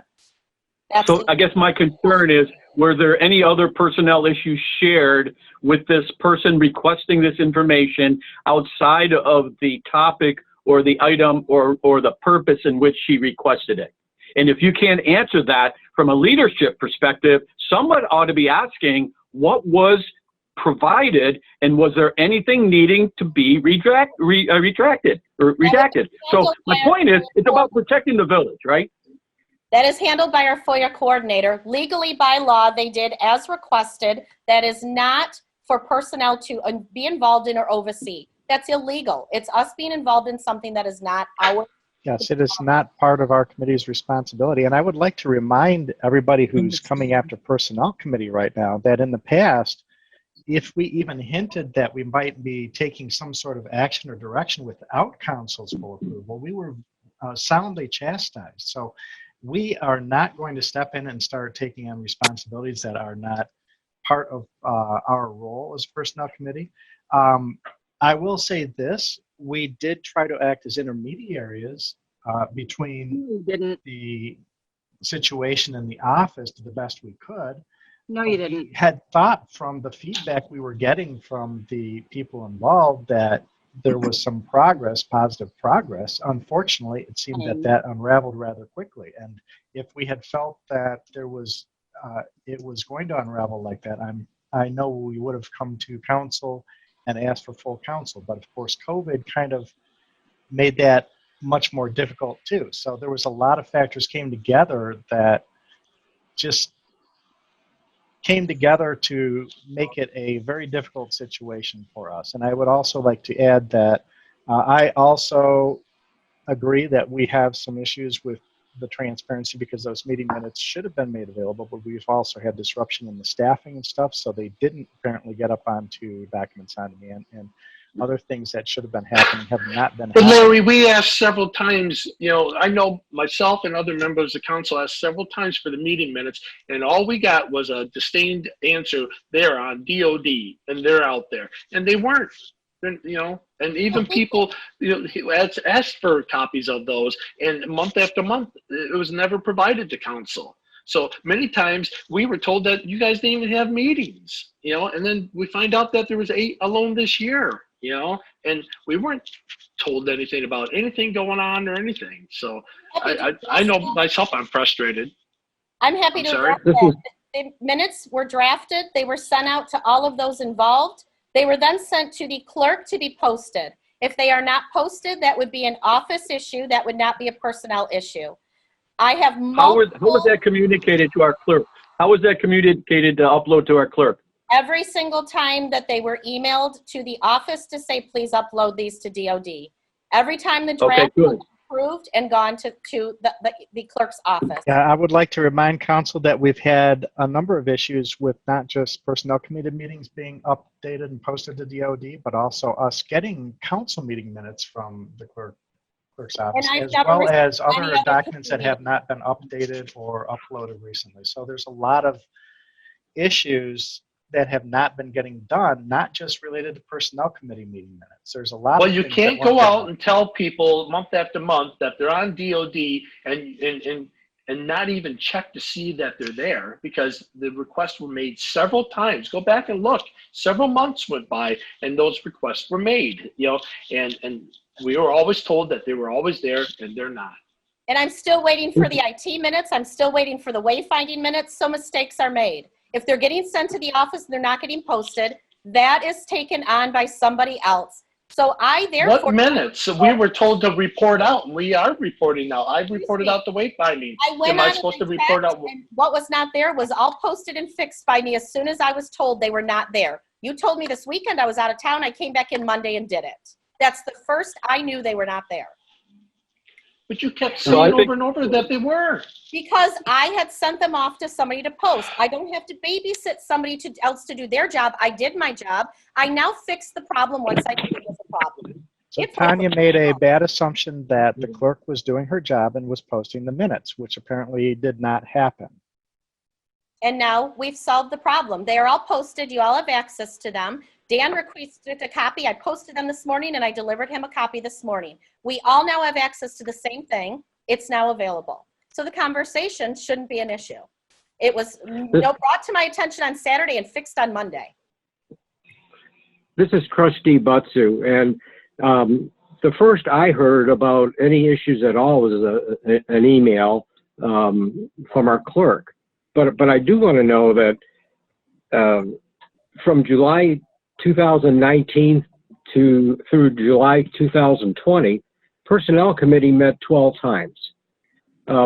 That's a lot of times to meet, especially when many times, and there's background, please, who's ever talking, there's background. Many times during our committee updates, the Personnel Committee did not meet. But here, they met quite a few times to the tune of over $1,560 in meetings. And nothing to show for it. No documentation, no reported. Nothing. So go ahead. So when we somebody in hired the the background. manager, we had to meet. When the manager or the other staff members request to meet, we have to meet. So that's something that your job is, and that's what you will continue to do. So it's not a shock. We all are well aware that we were in the middle of hiring a manager and there was communication issues in the office. So we all knew This that is from, I'm Oh, sorry, no. Tanya. I don't mean to interrupt, but it's on, this is from the first of the year. There's been 8 meetings, but many times at our regular meetings, and even came from you and Larry that you did not meet when you actually did meet. that is So not what am I supposed to think of as a trustee? that is not correct. It does not say on our minutes that I said we did not meet in any way, shape, or form. I do believe, okay, I'll go back and double check, but I remember hearing that. Yep, I from do somebody. too. I'd like to comment. This is Trustee Eshman. So I do appreciate you dropping those minutes off this morning, Tanya, and I know you acted quick. And I think the frustration is we all thought they were out there on DOD, and certainly they weren't. You thought they were, they weren't. You emailed our clerk, and apparently our clerk didn't respond to that. So I believe a couple things. They're still based off of the compensation that the Personnel Committee was given. There are still 4 meetings that are missing from the meeting minutes from that personnel, the meeting minutes. So you met on 7/31/2019, again on January 10th, 20, April 6th, 20, and April 9th, 20, and those minutes aren't there yet. All right, so we have to close that gap. But I think more importantly, if communication was proper, which it sounds like they were, you emailed it to her and they were examined. I think we need to do an IT investigation on that communication to figure out what was broke. Where's the communication gap? There's certainly a communication gap, or to follow up on requests to post things on DOD, no one was checking to see if they were posted. And that should be part of personnel. If you're requesting it to be put on there, someone should verify that they were in fact put on there. Well, and I'm more than happy to do that because, of course, in my email there is a copy, but Liz's email has been cleared and we can't gather that information. But I'm more than happy to share it from mine. Who cleared? Well, Actually, to your point, Dan. Whoa. Let's stop for a second. What? Who cleared her email? That's a good question. What email is How the discussion? do you know this, Tanya? Because when I went to gather those, to print those off, they're not there. There's nothing there. So that's how I know that. So how did you gain access to her computer? Because I requested that access. Oh, That's her right as village president. She's the chief executive. She's a. I thought that was the IT responsibility. You can't just go and get the access. We have to keep, especially when there's allegations with personnel committee, and then you into the email. That's is a no. You can't go in. There's nothing there. That's my point. It's wiped out.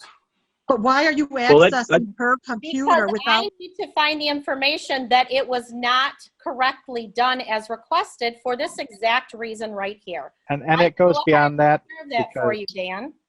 You know, we had a discussion about this 2 years ago about the wrong people going in and checking, and having access and everything else and sharing passwords and all this other stuff. I'm just, Correct. wow. And that's why we know. I would like to recommend that we open up an IT investigation on these emails. So there's a lot of things that could be pulled. And Larry, you know this. When things are deleted, they're not deleted. You know that. So I believe we need to go in and we need to pull this information and we need to figure out what the heck happened. And you know what? We can even see who deleted those and when they were deleted. So, Tanya, you communicated proper, right? You communicated our clerk, and now all that information's gone. So we need to go find that information, find out who deleted it, and then we figure out what the heck happened. It's not gone from my end. I can receive that from my end. I'm not concerned. Yeah, so Tanya can reconstruct what she had sent. Yeah. Dan, do you feel that there's been any intentional wrongdoing from either me or Tanya in regards to our actions? I would like to hear if there's any direct allegations about wrongdoing on my part, so that I can understand exactly where you're coming from and what you feel I did that was wrong or improper. So man, I don't think I attacked you or President Bryce. I thought I supported President Bryce's communication tactics in terms of emailing those to clerk. All right. And if that's what happened, nothing went wrong. Nobody's pointing a finger at anybody, Larry. But the fact of the matter is, for over a year, documents weren't on there. Why weren't they on there? If they were on there at one time, wouldn't you want to know why they're not on there now? Why don't we investigate, figure out what happened? If we don't know why now, this could certainly happen again later. It's all about understanding what went wrong. Let's fix it so it never happens again. And that's fine. It's human error, and we have now fixed the problem. So it's time to move on. No, it isn't. We don't The know request was human made error. for an IT investigation. I support that. Well, So who's going to manage the IT investigation then? Are we going to contract that out to an We have independent IT party? committee. We have IT committee. If in fact you want to have this kind of action taken, I strongly recommend to you that you amend the agenda to add this item on and have a motion and support and a vote It by was council. through personnel.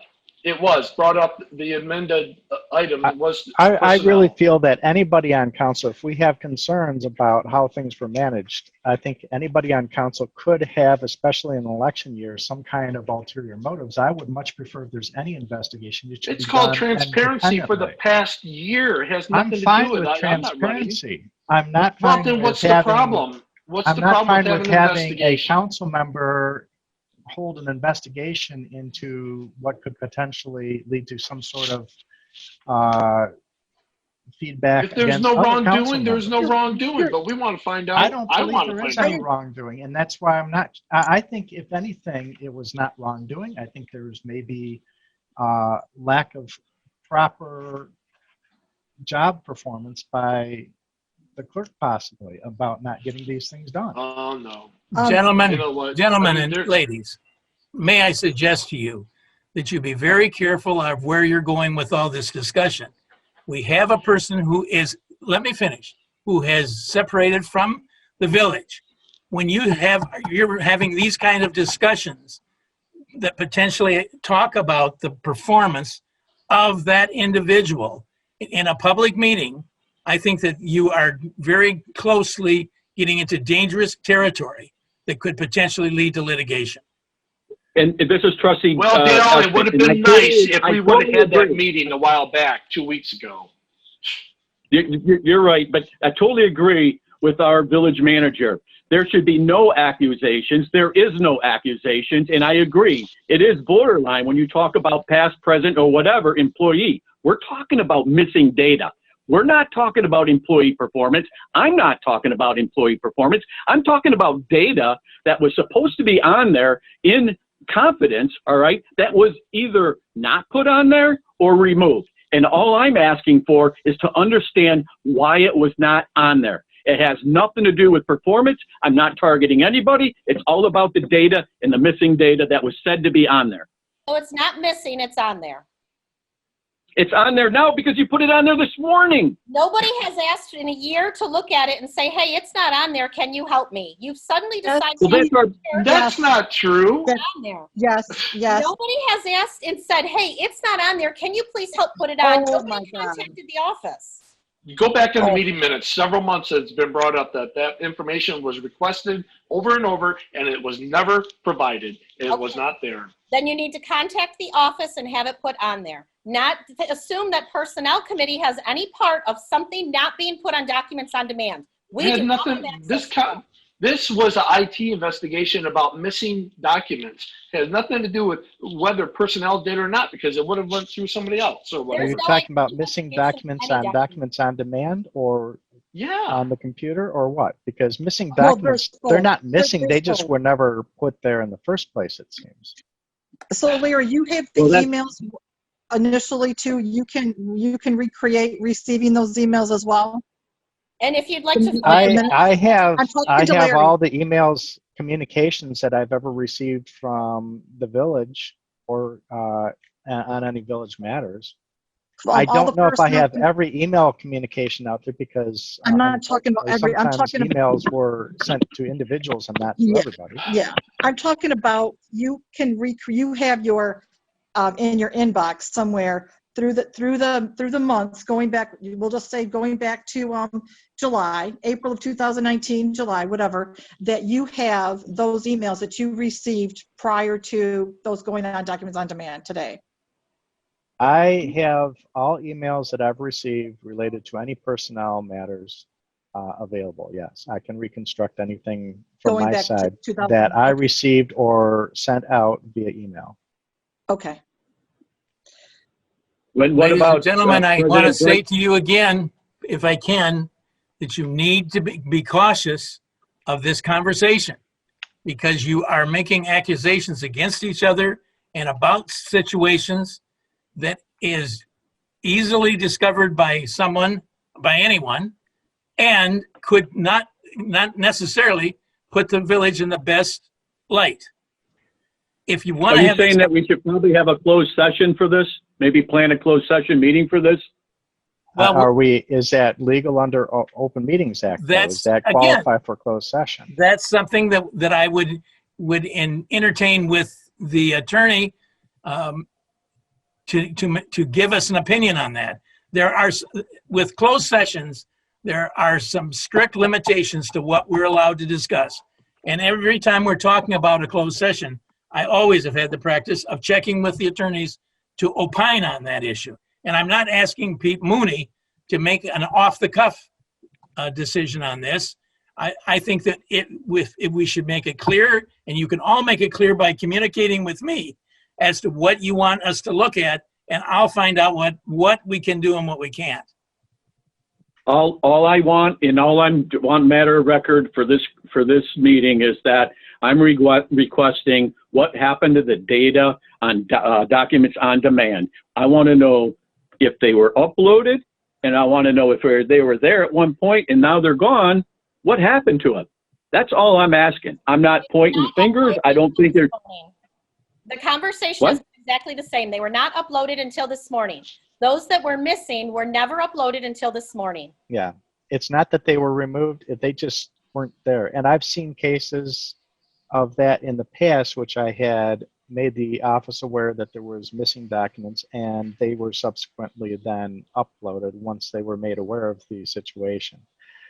I personally, I don't feel that we need to do a full IT investigation, but I will express that I have had a lot of frustrations. It's not an easy position on the personnel committee because you do have to take a lot of care for respecting the privacy and confidentiality of conversations on sensitive topics. So there's a lot of things that I cannot openly share necessarily that have been said and done. But what I will say is I have had concerns that we do need to improve and have better communication and better transparency all the way around. And this goes not just for personnel committee back to the council, but also, you know, all the way around. Communications all the way around have not been good. It has not been made easier, and this is an item that I have brought up before, is it has not been made easier because a lot of times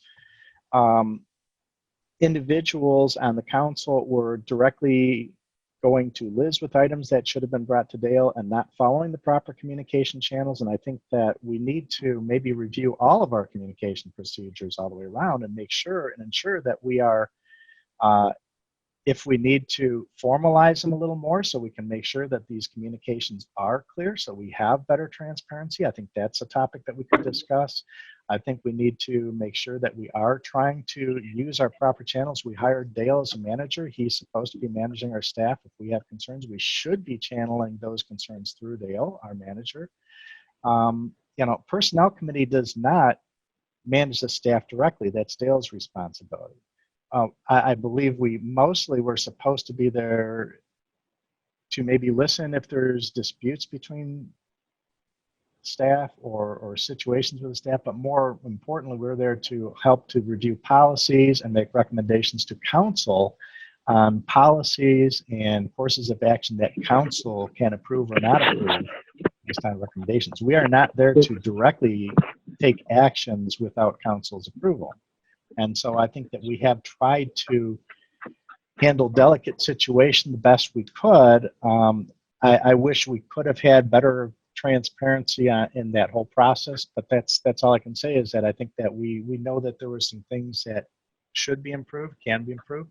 I would like to not focus on negative sides. I would like to try to see what can we do in terms of lessons learned and move forward and improve how we operate and communicate, because I think that I would. Well, how you operate and more communicate, Larry, you've been going on and on, but we've gone over a year without a third person on personnel, and for whatever reason, it was always, a point made that, other people weren't going to be on that committee. And by chance, a year later, I was invited to go back on. And, but for a year, personnel committee or whatever, did not want to have a third member. And I don't understand that.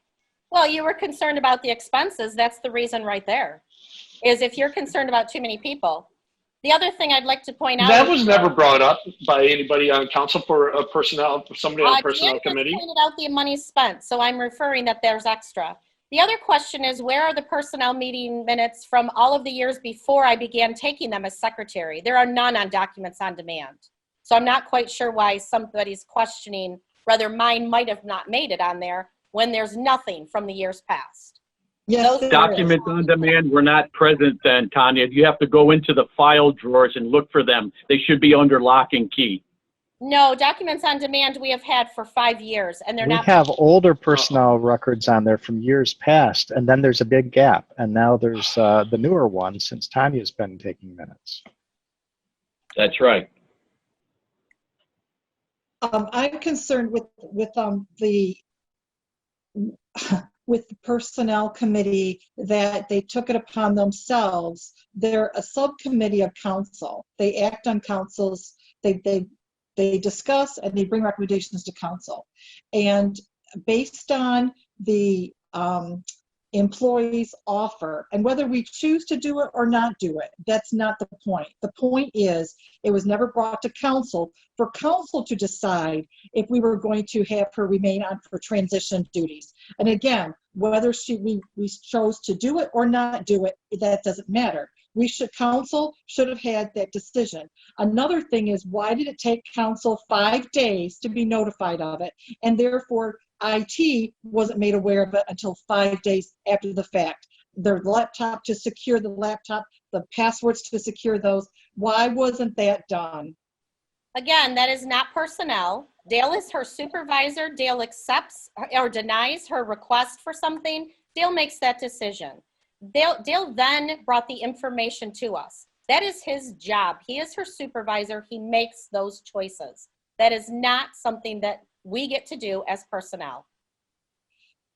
So I think this is Trustee Eshman, and I'm going to say my last piece here. But the bottom line is, I've served on personnel, as you know, Tanya, for many years. All right, and personnel committee has never, while I served on personnel committee, worked in a box. All right. And what we heard here tonight by several trustees now is that there's a total lack of transparency, to even including Larry commenting that the communication needs to improve. The personnel committee, all right, should take information, digest it, put it in a format, and bring it to council so that council as a whole can help through any issues that are out there. But to take on issues, make decisions outside of council as a whole is wrong. Flat out wrong. And that's all I'm going to talk about. And then that should be the case in every committee. So IT shouldn't make any decisions. Roads shouldn't make any decisions. Wayfinding. We have committees to handle those questions that come to them. If Dale comes with a question, you simply answer it. We're not making decisions for council. We are taking actions on questions made, not decisions.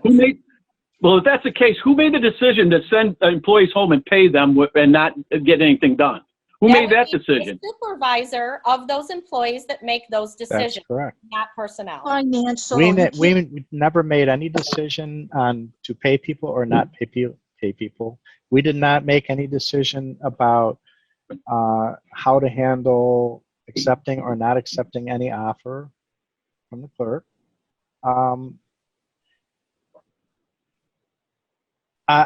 Sometimes we might be asked or consulted and asked or shared perspectives from the village manager, but the village manager is the one who makes the decisions in those cases. If he feels more comfortable asking for a consult first, we might share some views, but it's not that we're making any decisions whatsoever. And if we felt that I don't think that the decision not to share information is a decision.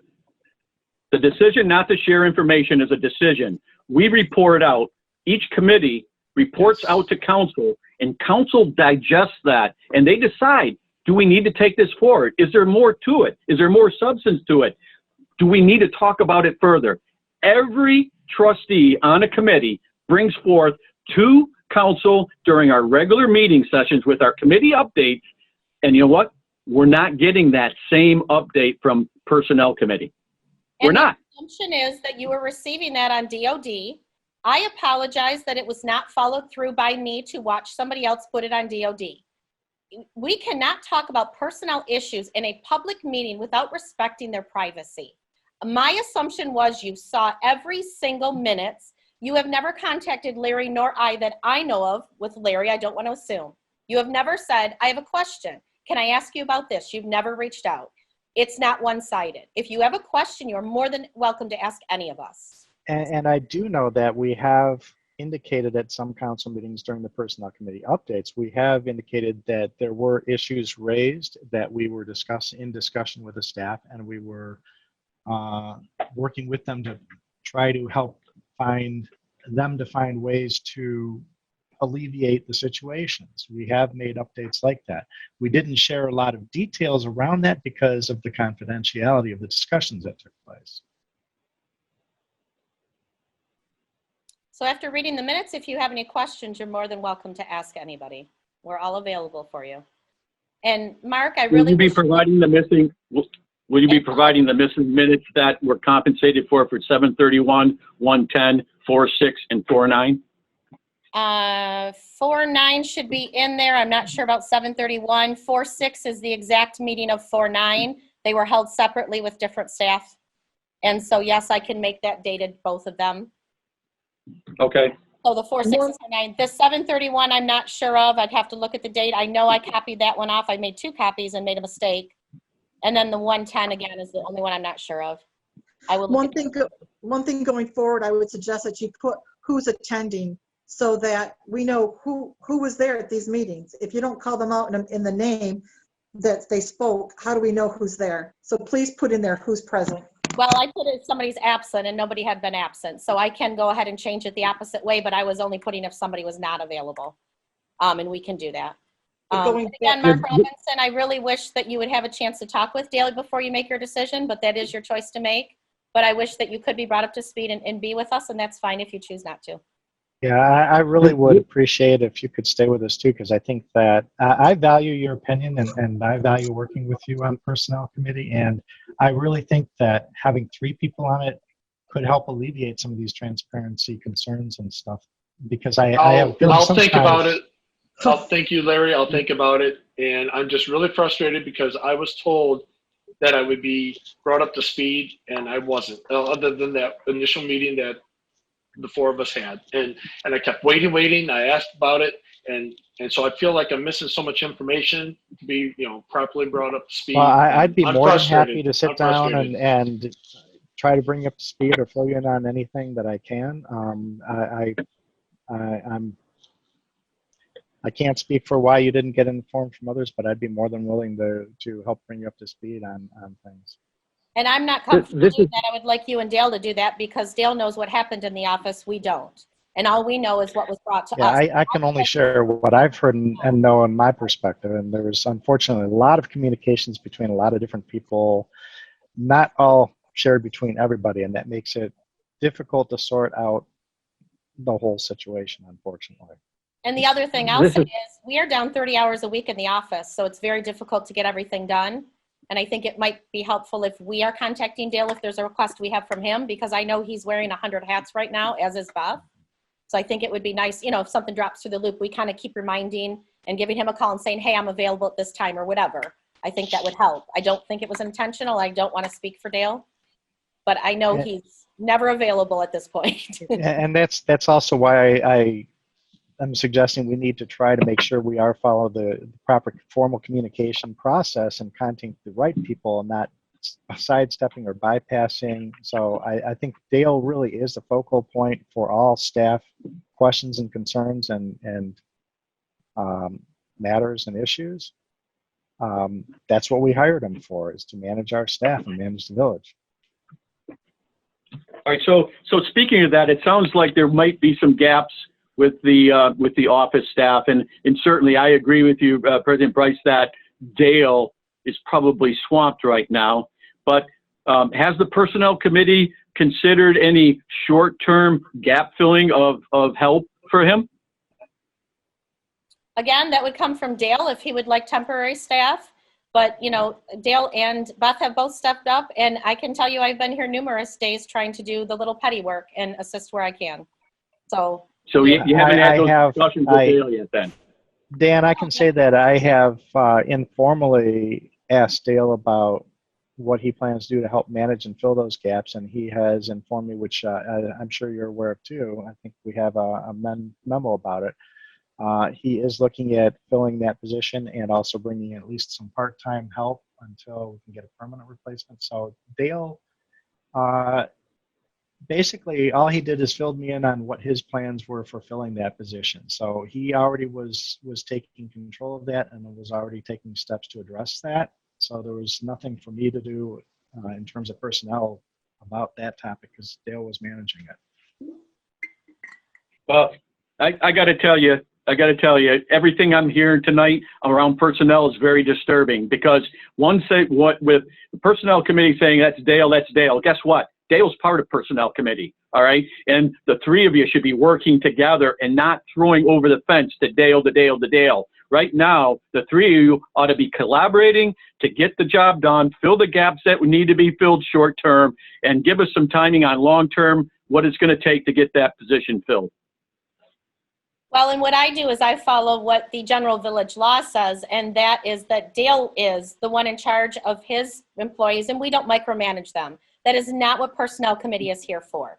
So we have a different point of view of where that stands, and I respect what our laws state and what our rules and procedures are, and our personal policy states. That's what I go by. I don't overstep Dale. I don't get in his way and disrespect him.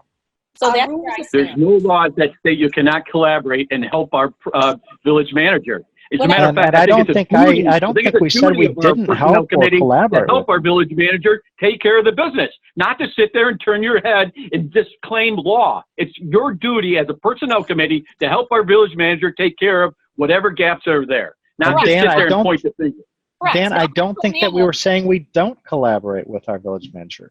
We do consult with him, but ultimately he's the one who makes the decision on the action. He asks our opinions on things. He asks for views. We share those with him, but in the end, he makes the decision for the staff decisions. That's his function role. Personnel Committee cannot make those decisions directly. As you pointed out, that would have to come to council to, we can't directly make that. Either the village manager makes those decisions, or we would have to bring it to the whole council to make the decision.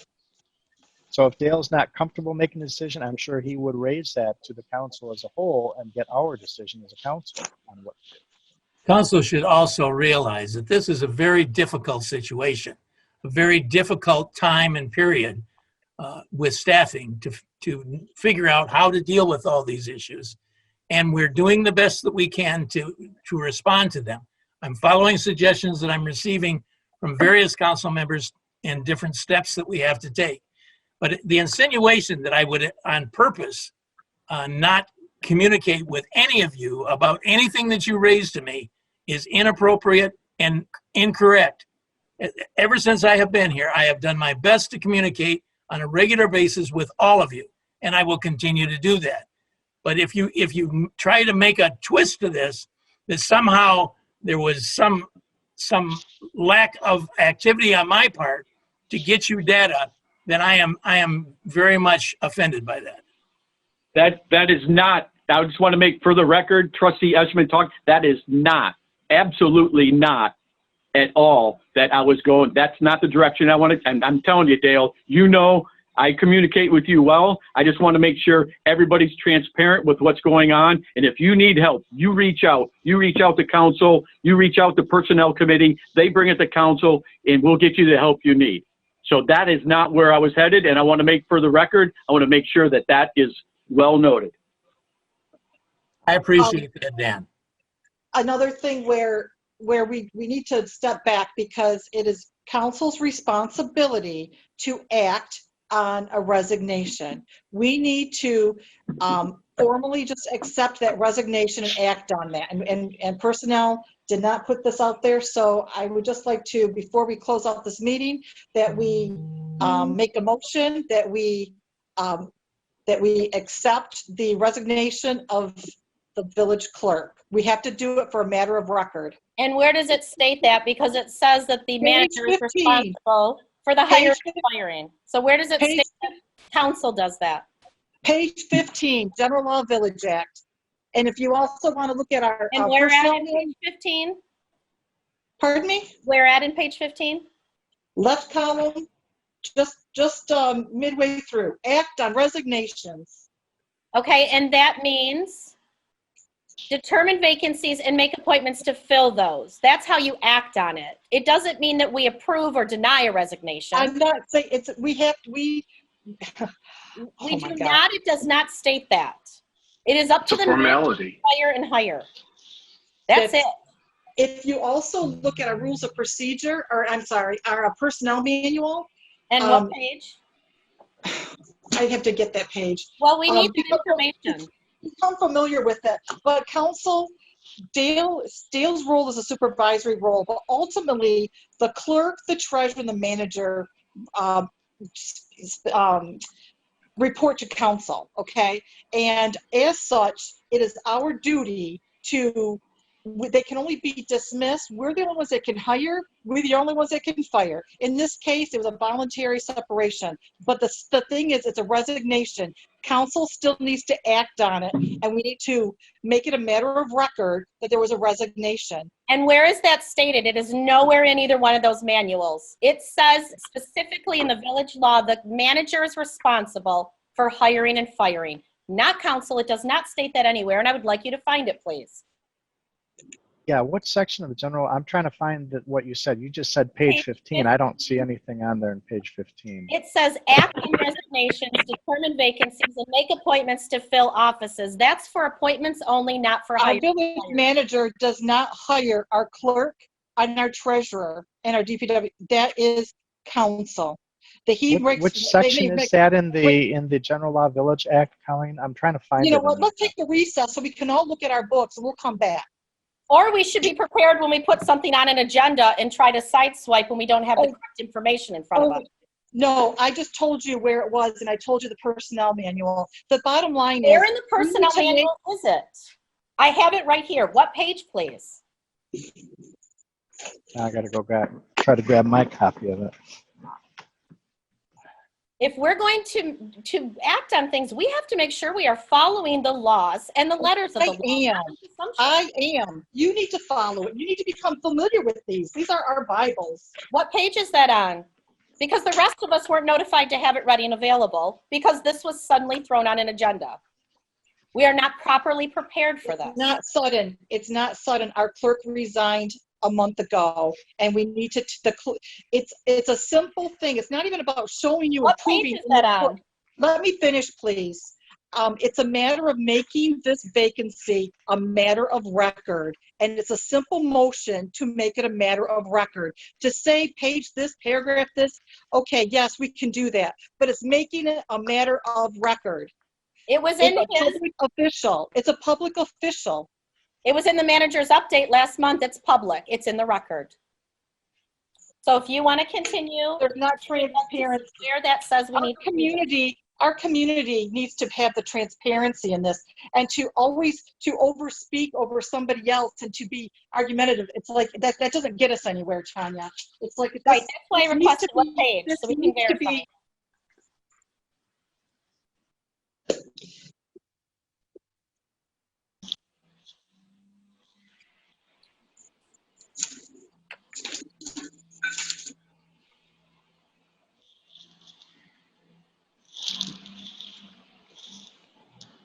I've been listening pretty patiently here regarding this most recent discussion. I simply want to know, are we going to give Liz an opportunity to speak to us as a council? Yes or no? I don't think that's a question. She requested it. Exactly. Right. So, so whatever we're doing here, my big thing with Liz, out of respect for the job that she did all these years, I felt she was a terrific employee. I still feel very dejected and hurt that she's not with us anymore. I want Liz to have an opportunity to air her gripes. And whether that's going to close session, if that's legal, that's the way she originally wanted it, that's fine. If it's got to be an open session, that's up to her. But I think very simply, when it comes to my point, I'll state it. I have her number. We all have her number. I would like to simply call her and say, Liz, what do you want to do? And whatever she decides, she can email us as a group and say how she wants to handle it. And Pat, she's online right now. Okay. I am. I don't want to put her on the spot right now, Mark. I want her to be able to sleep on it. I understand. And all I'm saying there is whatever she wants to do from an individual standpoint, I will respect that. So just think of all the time we're spending now on the personnel issue, and if we did the same thing with Liz, and that's intertwined, I believe. Yeah. We might need a special session. And Mark Robinson, going back to what you said, you tried on that. Let's try again, maybe. If she wants to have a special session and doesn't want to wait till the next regular meeting at the end of September, I think we ought to honor that request. That's all. But it's up to her. But I want to hear what she has to say. And I know most of us have I do too, Pat. a letter recently. That's all. So that's all I have to say in it as far as my point. So if we're okay with that, let's let her tell us what she wants to do. And I certainly will try to accommodate it, whether it's a special session or wait till the next regular meeting. If we wait till the next regular meeting, I can tell by this personnel discussion, we're better not have too many items on the agenda. Just put that. That's it. I would be more than happy to. We made the offer for an exit interview, and that's basically Liz's stage to share her perspective on all these things. And our job during the exit interview is to just sit and listen to the feedback. To listen, you bet. I'm here now, and I can share right now, if you so choose. Well, I think that would be appropriate in the public comments, but it's not appropriate in the middle of the meeting, but we absolutely would love to hear from you. For sure. I'll wait till public comments. Thank you.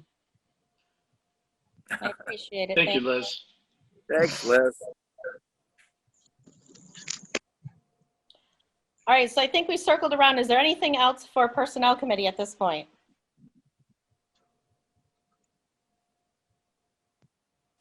All right, so we have a lot of notes to look at, things to look into. Thank you. E will be our rules of procedure.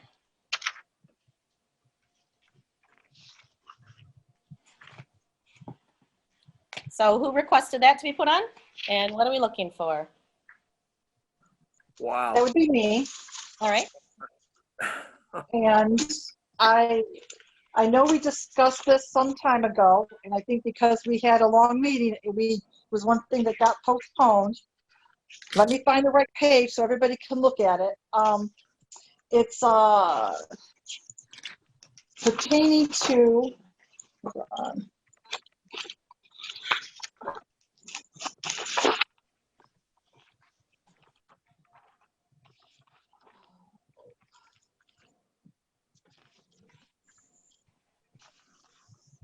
Pertaining to who has authorization to contact the village attorney.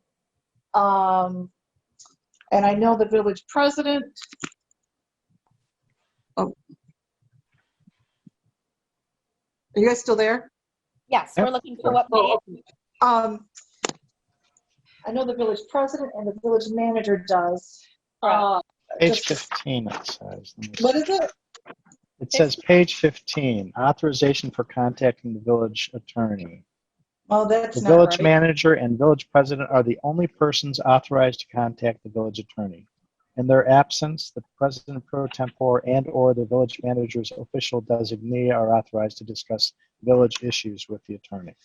That must be, what version are you looking at, Larry? Because mine's not page 15. Rules of procedure adopted by the village council at a regular meeting on February 25th, 2019. Okay. Okay, so I'm sorry, Larry, would you reread that?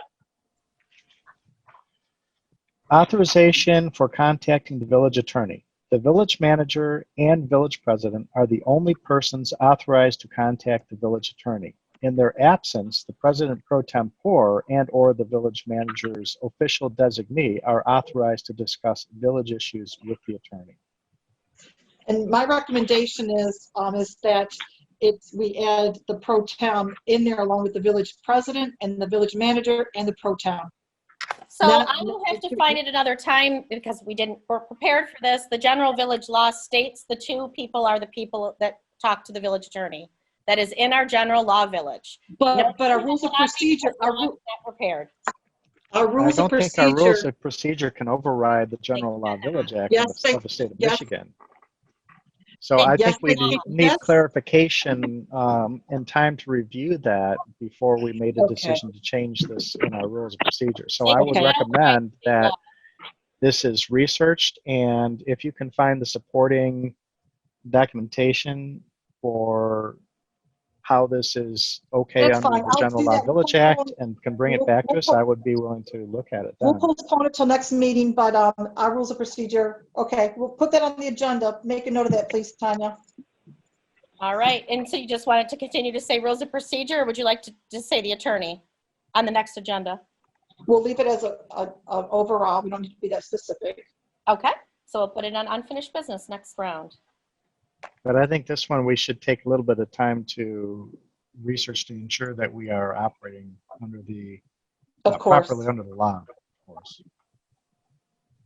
All right, is there anything else with rules of procedure at this time? All right, thank you. Next up, we have the sign ordinance. And that will be Dale, please. What I've brought this to you for is that a number of one of the local merchants at their own expense purchased several directional signs that they attached to a utility pole. And after receiving a number of complaints regarding the signs, I asked them to remove them, which they did. But they have also, they and other business owners, property owners have indicated that they would like some provisions within the sign ordinance to allow some type of sign that will assist them in directing traffic to the downtown area. Now, a copy of the sign ordinance was provided to you for your review. My suggestion to you is if council is amenable to making some changes to the sign ordinance to allow some kind of directional signages like this, if you could get to me what you would like to see happen between myself and our attorney, we could provide to you some recommended amendments to the sign ordinance that would allow that to happen. If I may interject on this, I saw the signs in question that Kim had put up. I liked them. And my simple answer would be, let her put those signs back up, period. And just let her do it, period. Just to So this is Trustee Ashman. I just wanted, this is Trustee Ashman, I'm sorry. I wanted to comment on the sign, and I don't think anybody thought that the sign didn't look right. The fact of the matter is that nobody came to council and said, hey, listen, this sign is going to help us. Hey, listen, I'd like to put it up. Where's the best place to put it up? Or, but to hang it on a telephone pole and not say anything at all, that's what I think, there's ordinances and there's clearances. Otherwise, everybody could be putting up signs. And you know what our village would look like? We want to protect our village. We want to protect the merchants so that they have something that's clean, that it's directional, but just I hate to say the word haphazardly, throw it up on a telephone pole and not talk to council about the idea. That's where things could go haywire, allowing everybody to do that. The DDA is out to protect the village merchants. Why didn't it go through DDA? Why didn't the DDA representatives from council bring it to trustees and say, okay, where's the right location for this sign? Again, Or that even goes back to wayfinding. lack of transparency. It goes back to lack of transparency. How come that wasn't communicated to the DDA? And how come our DDA representative on council didn't bring forth a sign that's needed for our merchants? So Dan, let me ask you this question. Do residents need to come to the village office to ask for permission for their garage sale or election or any other temporary sign? Why should this one resident have to come to us to request a 30-day temporary sign that everybody else is allowed to do on their own? That's silly. Because it's a permanent, because it was slapped on a telephone pole. So are It was all of slapped on a them telephone pole at a height. So yes, garage sales signs are taken down every night and put back up every morning. All right. This sign was thrown up there. Okay. Okay. I get it. The information on it was reasonable. It sends a message to people or passersby that we have shops downtown. It's just the method in which they did to put it up. We need to help our merchants. We need to help our residents.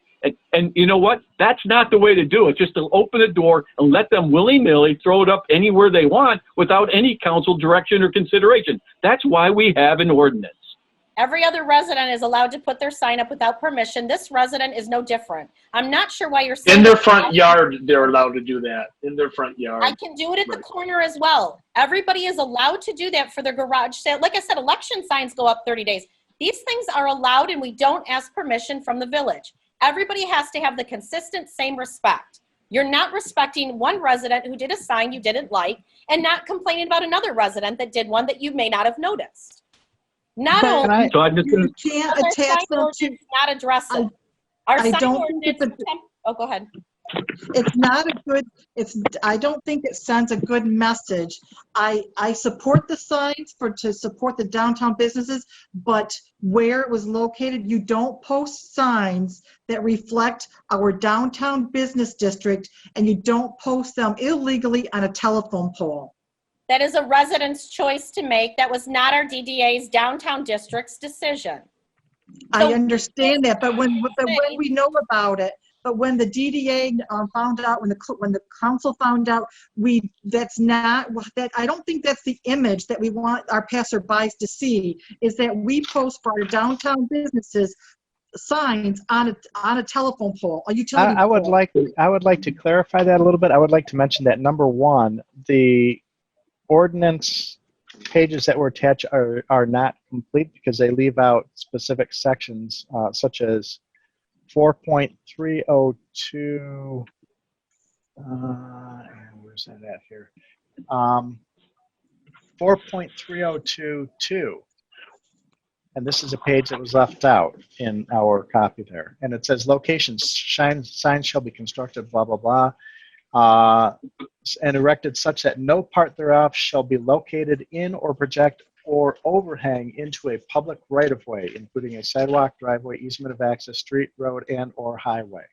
And I believe that it's clear that if it was posted on the telephone poles typically are within the right-of-way easements.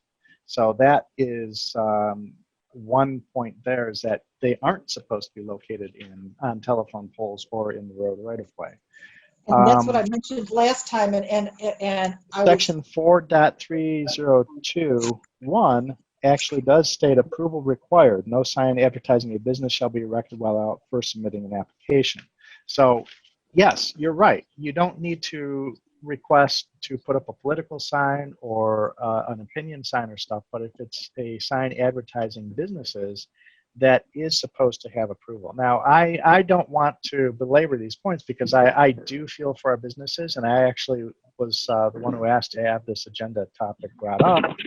But my point here is that, yes, the sign as it was put up was in violation of our ordinances the way they're written. I don't believe we have to rewrite our ordinance because that's going to take a process where we have to draft, get attorney language, and that could take, weeks or months. And I don't want to waste the time for that. I would much rather try to come up with a way that I would prefer to say that we should be able to take some action to say, hey, we can approve a temporary sign to put up next to our village sign that's right near where they erected those signs. And we would just ask that there's some sort of design of the sign that can be submitted, let our manager review it, for example, and if it looks appropriate and okay, then we could designate a place that is next to our existing village sign at the entry there to put up a temporary sign to advertise the businesses until such time as our wayfinding committee can come up with a permanent recommendation for a sign for advertising the businesses. Because I do want to help the businesses, but I do want to make sure that it follows a good process so that we have something that we can point and say, yes, this is how the sign got there, this is why it's there, and we approved to do it this way. I just want to make sure a proper process is followed and also do what we can to help our businesses in the downtown area by advertising better for them.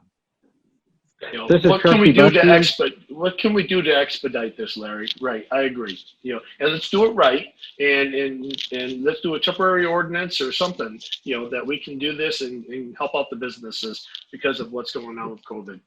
Dale, what did This you is have in mind for Trustee that temporary Buttu. permit? Dale? Dale, what Trustee did you? Excuse me, this Butsu's is trying to Trustee. chime in.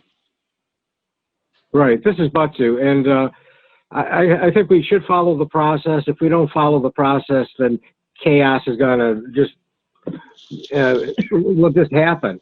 If they want to put some signs up, and we're all for the businesses doing well downtown, let them get a plan together as they should. Come to the either the planning commission or the village, like Larry said.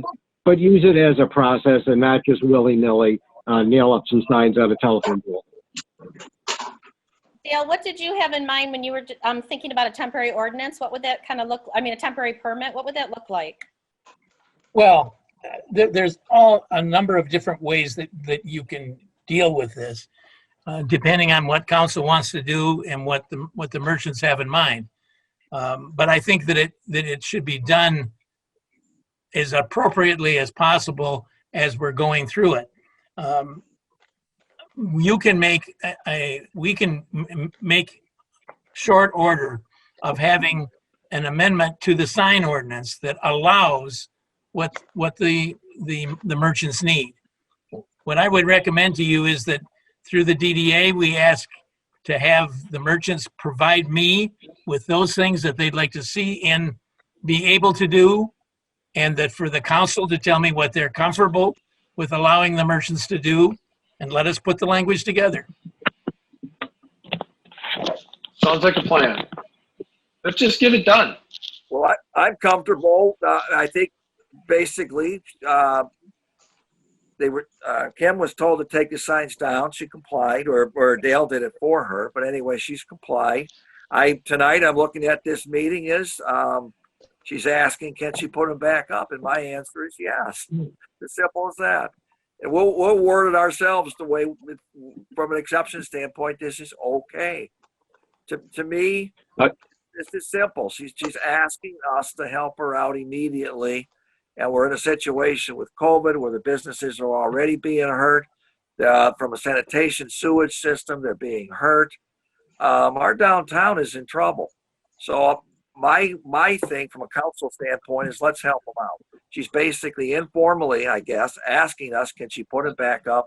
My official answer from Trustee George is go ahead. But I got one vote, period.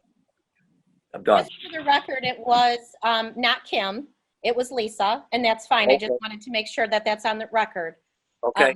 And as she has mentioned numerous times, they have requested it. Wayne was president when it was being requested. Nothing has been done for years. And as a resident, she got very frustrated. COVID occurs. They don't have any, of their business that they would love to have. And so she put a sign up. It wasn't anything with council. It's ridiculous to sit there and play who it is or isn't. It worked for them. It's successful. How can we help from here? Why are we going back and worrying about things when we should be moving forward and helping our businesses with these signs? All I'm saying is I agree with that. We need to help our businesses with signs, but let's have them at least follow some kind of a process that we can look back to And I think that placement is an issue because I think that telephone pole is not appropriate for the signs. I think it would be better if we could locate them, more appropriately so that they can be in compliance with the wording of our ordinance better. And I would offer that they should work with Dale, and if they can work out something with Dale and get those signs back up sooner, great. If it has to wait till council can make a decision, I'd prefer to have it back up sooner rather than later. But if it has to come back to council at our next meeting, then so be it. But I prefer to have some way that they could maybe be able to work something out, an arrangement through our village manager to be able to get them up sooner rather than have to wait for council to make a decision, a final decision on it. Hey, Dale, I'd like to make a suggestion. I know our DPW is very overburdened with a lot of things right now, but is it possible that we could take a sign like similar to what they had and get a couple posts temporarily put into the ground and mount it that way rather than tacking it, to the pole and in the the best view area and get something just put up. I'm sure that the DPW could put a couple poles in the ground to put something more permanent to where and it also looks more presentable coming into the village for everybody. I mean, is that something that we can do? Absolutely. Okay, let's get it done. I mean, we can get something like in a freestanding pole, similar to what the telephone pole would be, to accommodate the signs that they had. And if the council gives me permission, I'll talk to that particular vendor because they have some experience in what they did and what signs that they probably still have that they took down, and maybe we can work something out in a discussion with them. Well, I give you permission, Dale. Let's get this going. It can't just be you. If council, well, let's vote on it. Okay, let's try this. I make a motion to direct Dale to work with the businesses downtown to come up with a solution to be able to get the signage advertising the downtown back up in place at the entrance to the village. Does that sound okay? This is Trustee Robinson, and I support that. Let me make clear before you vote on this. What I'm hoping that you're saying with this is not that I've got to come back to council to get this done. When I work out something with the vendor, the merchant, to do this, that I can do it right then. That is my intention, absolutely. This is Trustee Butsu, and I would like to make sure that that is a temporary fix. I mean, if we're talking about COVID, and a temporary, maybe 90 days, not forever and ever. That would be my input. So this is Trustee Eshman, and I agree. And I said it early on. We need to support our merchants and our business owners, but just to simply drop it down from where it's at, I believe it will be a right-of-way issue. But so I thought I heard somebody say, is there a reasonable space next to the welcome to Ortonville sign there? Is there something that we can put adjacent to right next to that sign that would take care of and still look nice? Because our welcome to village, the sign looks very nice, but just to drop it down from the pole and put it right there. Yep, so location, in my mind, is very important on where it's going to go. And okay, we can sounds good. Dale to do that. Dale and Bob can handle that correctly. Okay. Did anybody want to amend the motion that we would review the sign after 90 days? Okay, you made the motion, Larry. Go ahead and okay, I guess I'll amend it. That to be reviewed 90 days after the sign is erected. At that point, we can determine if we want to extend or take some other action. Yeah, this is Trustee Robinson. You go ahead. Yeah. Well, since I supported the original, I'm going to support the amended motion that Larry just made. Okay, good job, Larry. Thank you. Thank you. Do we have any other questions or comments at this time? Just one comment, Mark, since you're on Wayfinding Committee, I think that this should be a hot topic to bring up in the next Wayfinding Committee. We're saying temporary, but I think if you could get some input from them, maybe we could get something a little more permanent by the time that 90-day comes up, even if it's not fully finalized with the design and stuff. I think we might be able to come up with something that'd be a little more permanent solution if you guys take a look at that maybe. Writing that down right now, Larry. Thank you. Any And other I believe we have pretty much everybody from wayfinding online with us right now. So yeah, that one shouldn't be a problem with us talking about it at the next committee meeting. We have something coming up real soon, as a matter of fact. So Okay, good. Any other questions, comments before we vote? All right, Courtney, could you please just verify the change in that motion? Correct me if I'm wrong, Trustee Hayden. I have a motion. Is my sound better? I think I adjusted a it. lot better, lot better.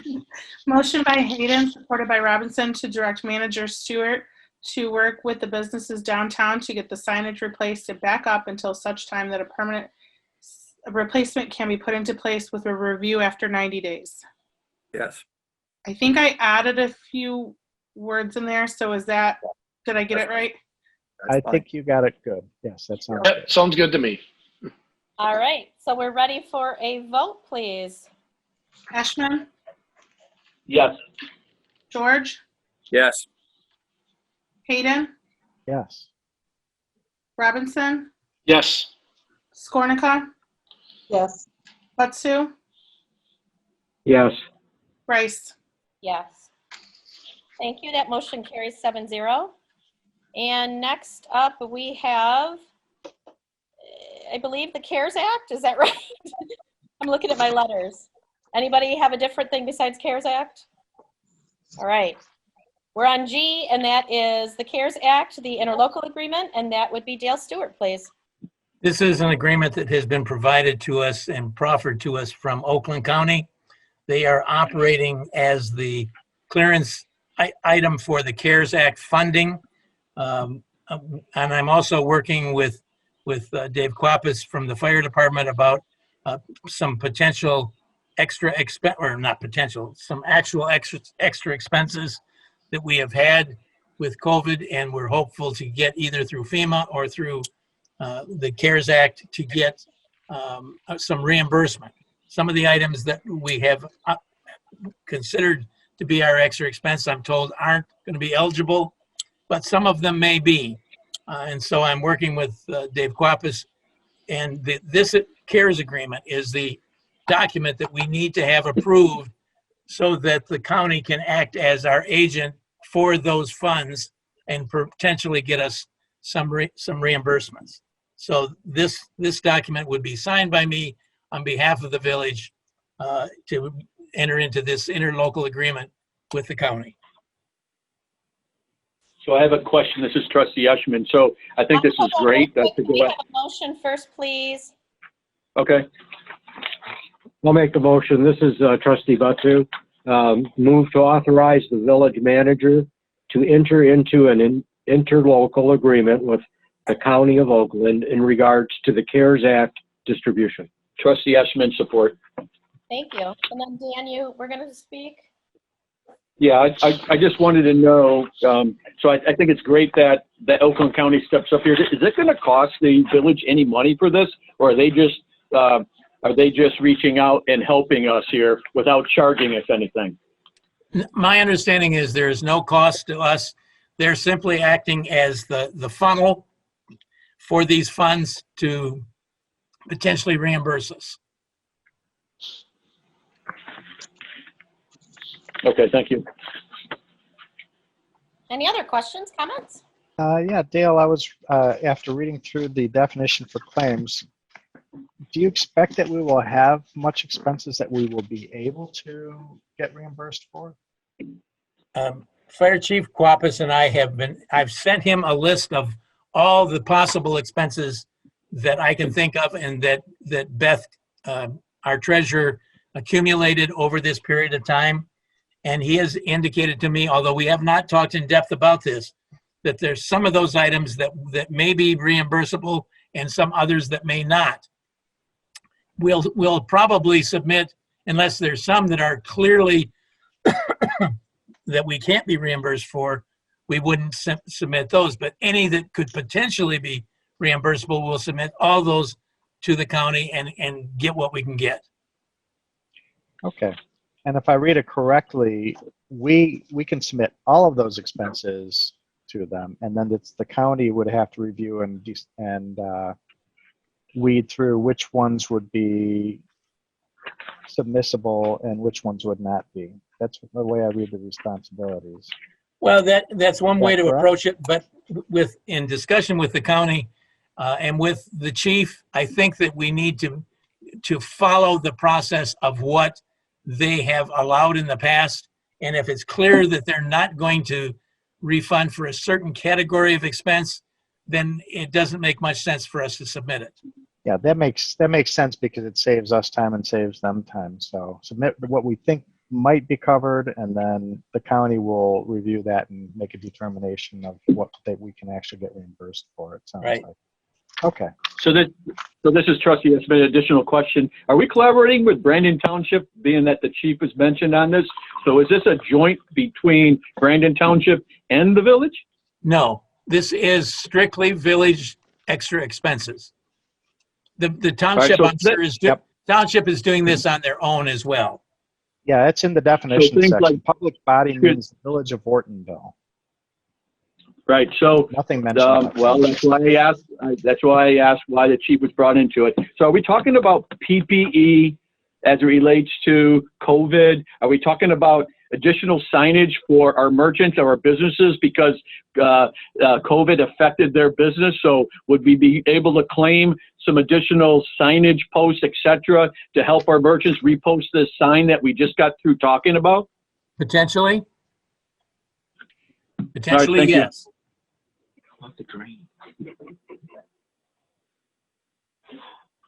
How about the Mill Street project? No.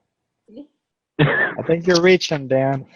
So do we have any questions or comments before we vote on this? We're about 10 minutes out from closing out, so we need to get stuff done. Anybody else at all? So Courtney, we're ready, please. I have a motion by Butsu and it's supported by, I apologize, I missed it. Ashman. Thank you. Motion by Butsu, supported by Ashman, to authorize the village manager to enter into an interlocal agreement with the County of Oakland in regards to CARES Act distribution. All right. Sounds good. George, Yes.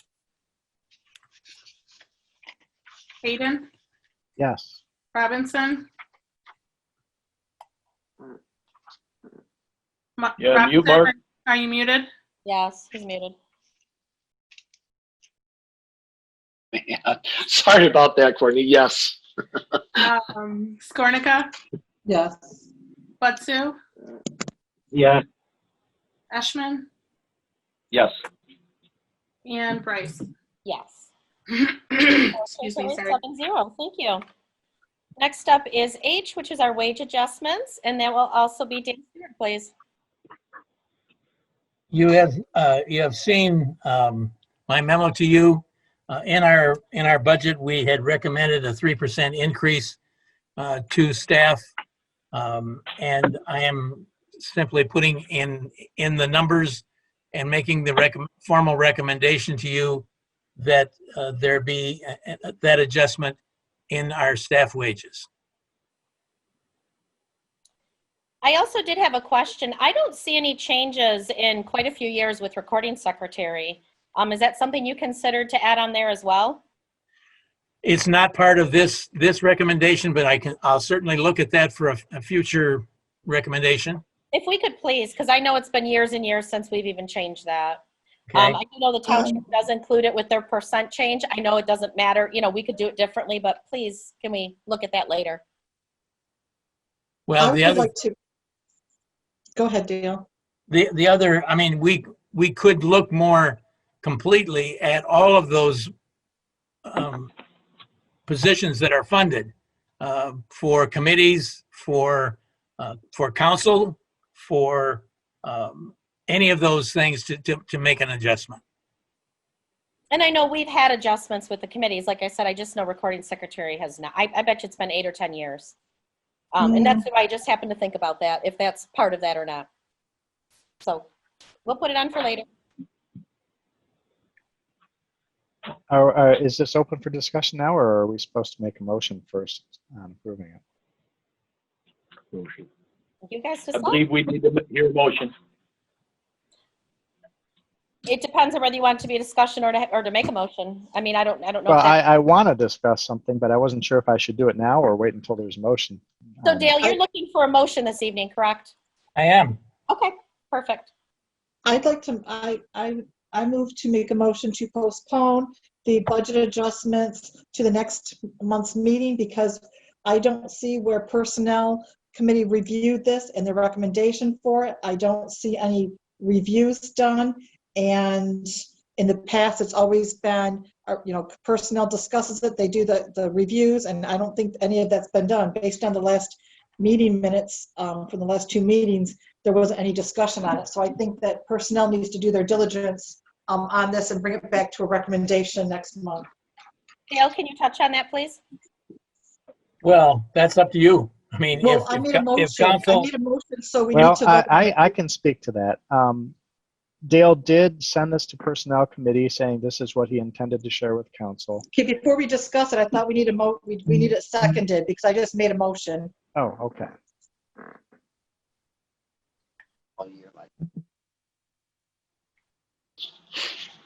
We're waiting for a second on the motion, please. Excuse me, Trustee Robinson, I'll second that. Postpone? All right, now can we have discussion, please? Okay. As I was about to say, Dale did share this to the Personnel Committee members. I did provide my viewpoint that I believe that Bob Huxwell has been doing an outstanding job, and I recommended giving Bob a little bit more than the 3% raise in recognition of all of his efforts around the village. And he even puts in extra time without asking to be compensated. And I had suggested the possibility of increasing him at a 5% to $28.50 is what that would come to. And I know the other two Personnel Committee members also responded back. I'll let them share what they thought about that. Mark, you want to go ahead? Yeah, I'll go ahead. Well, pardon me? Go ahead. We're having a discussion. Can I go? Or? Yes, please go ahead. Okay. So, excuse me. I also responded to that email, Larry. And as you mentioned, and I would love to give Bob even more than that. I just expressed concerns that with the issue with the drain issue going on right now and all that with COVID and Dale has mentioned before, his concern as far as what kind of budget and money and all that we're going to have here in the near future being affected by COVID. So I just had reservations that I was sharing, although I did offer a compromise from what Larry has suggested, and I recommended 4%. See, and this is the whole part of personnel to discuss all of this and come to council with a full recommendation and not have the committee discussion at the meeting. You know what I'm saying? We already had the discussion and Dale brought it forward. The discussion was had, Dale brought it forward. Now it's come to you and you're assuming that we didn't have a discussion and Dale did not talk to us. That's all been done already. So now Dale's come forward with his assumption, with his request. I did not see that in the personnel committee meeting minutes that this was discussed. We didn't actually have a Personnel Committee meeting just to discuss this because this I only arrived understand, but it in would our have been an packets. agenda topic. So again, This Dale is has already talked with us and now he's brought forward a request to us. Appropriate. This is Trustee Eschman. I'd just like to comment that, first of all, we do have to put our trust in Dale. I do know through managing many people in my career that people perform differently. So I believe that review should be done. I trust that Dale did a review for each of the employees he's making recommendations on. And if Dale says that he believes these raises are warranted, albeit they are small, we have to trust his recommendation. Doesn't mean we necessarily agree with it 100%, but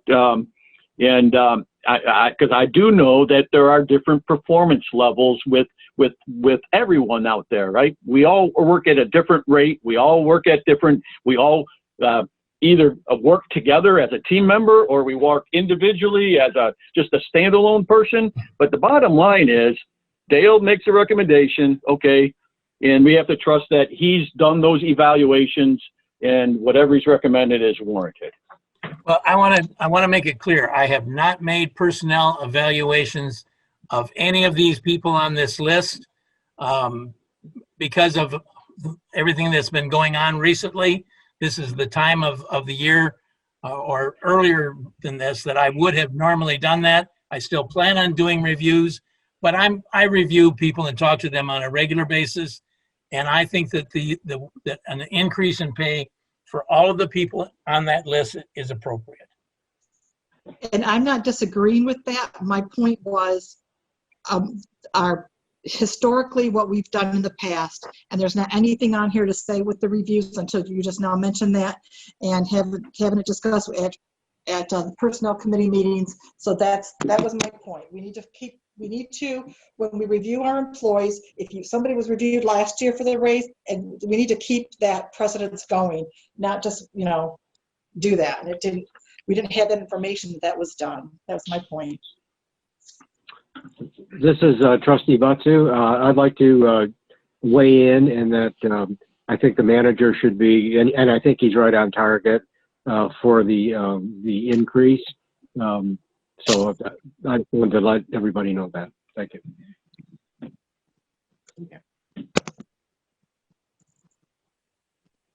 So at this point, how are we going to move forward? Are we? Well, are there any rescinding our more motion? questions or discussions before we have the motion, or before we vote on the motion?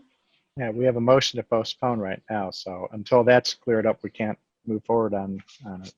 If we postpone it, we don't take action tonight. Yep. All right. Let's just move on. Our time's running out. So we have a motion on the table, and It are we just ready? ran out according to my clock. Courtney, how do we extend the meeting here? we have a motion on the table. Courtney, could you please lead us to a vote? The motion reads, postpone the wage increase until the next meeting is no recommendation from the personnel committee is before the council. Is that Read correct? that again?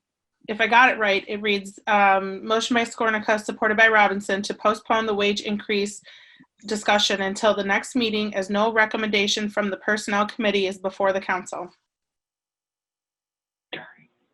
Yeah, that's fine. I'm happy to change if it's, if I miss. Well, because I guess categorically would be recommendation from personnel and/or reviews completed, but that was, I said about that, and the recommendation from personnel. But categorically, you captured it, I guess. At the time of the motion, it was not stated about the Reviews. Review. Yeah, I don't recall But reviews being if mentioned there's a in the motion original to amend, I'd be happy to capture Okay, that's that. fine. It's fine what you've got. Okay. I don't recall specifically what it was. It was so long ago. So are we ready for a vote? Sure. Thank you, Courtney. Hayden, No. Robinson, Yes. Skornica, This is my motion that I made, the postponing Yeah. it yes, ma'am. Yes. versus just doing it. No. Batsu, No. Ashman, No. George, No.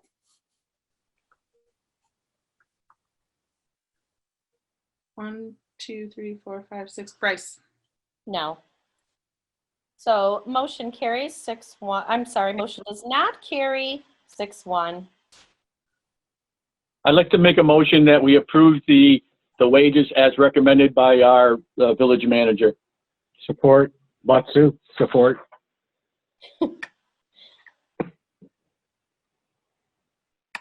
All right. Any questions, discussions? Just question to the others. So we're going to give everybody the same wage increase? Is what you're That's what the recommendation is. All right. Well, what about the amended one? Or, yeah, as Larry and I both mentioned. I'm trusting our village manager made the right decision with his recommendation. Okay. All right, any other questions or comments? All right, I believe we're ready. Courtney, please.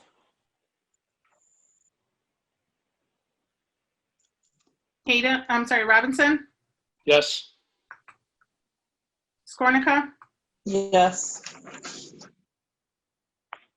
Lutzu, Yes.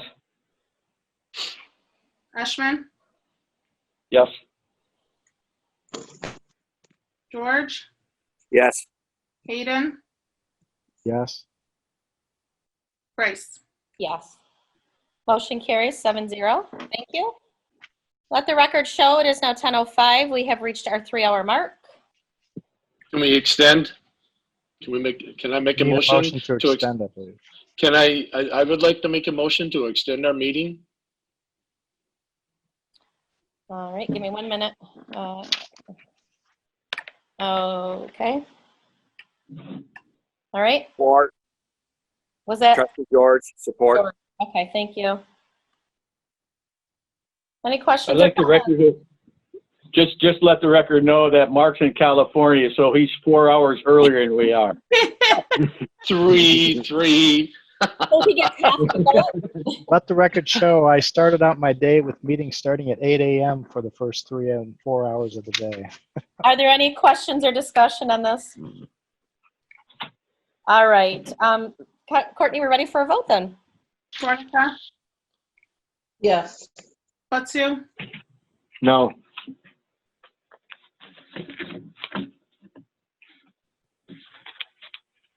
Eshman, No. George, Yes. Hayden, No. Robinson, Yes. and Bryce. No. Ooh. Motion carries 4-3. Motion Fails failed. 4-3. Fail. Oh, I'm sorry. Again, fails. I have my yeses and my nos mixed up tonight. Sorry. Thank you very much. Motion fails 4-3. I'd make a motion that we adjourn. Hey, Trustee Before you Hayden, make that support. motion, Trustee Hayden, Hold on 1 minute. I was just going to say, we did have, that was Liz, is that who I heard? you still need public Yes. comment. Yes. So we will have our public comments on non-agenda items only, and then we will be closing the meeting. Sorry, Okay. Liz. So I know Liz was up first, and just a reminder, you do have 3 minutes. Please go ahead and share. It's non-agenda only. I don't need 3 minutes. On non-agenda items, I would like to let the entire board know the reason that I left the village is directly related to your current village manager and your current personnel committee, and I'll leave it at that. All right, thank you. Do we have any other comments? Yeah. Comments on non-agenda items? We can hear you. All the good people out. We can. We hear a lot of background noise. Anyone that would like to speak on non-agenda items from the public, please let us know, and you are more than welcome to speak. That would be Wayne, I believe, is next. Please. Yes, Wayne Wills, 4 North Church Street, Ortonville.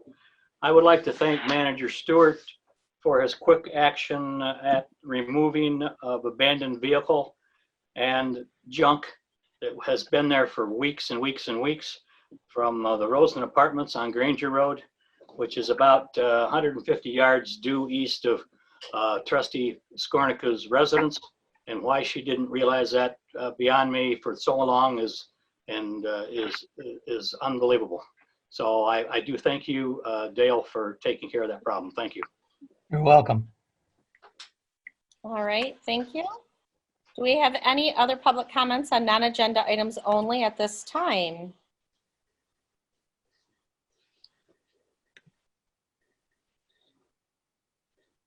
All right, I don't see anything. All right. So, Dan, I believe you had a motion you'd like to make. Make a motion that we adjourn. Butsu, we support. All right. Motion by Councilman Eschman, supported by Councilman Butsu. And to adjourn at 10:10. Well, I guess we should vote first. Courtney, can we please have a vote? Butsu, Yes. Eschman, Yes. George, Yes. Hayden, Yes. Robinson, Yes. Skornica, Yes. Bryce. Yes.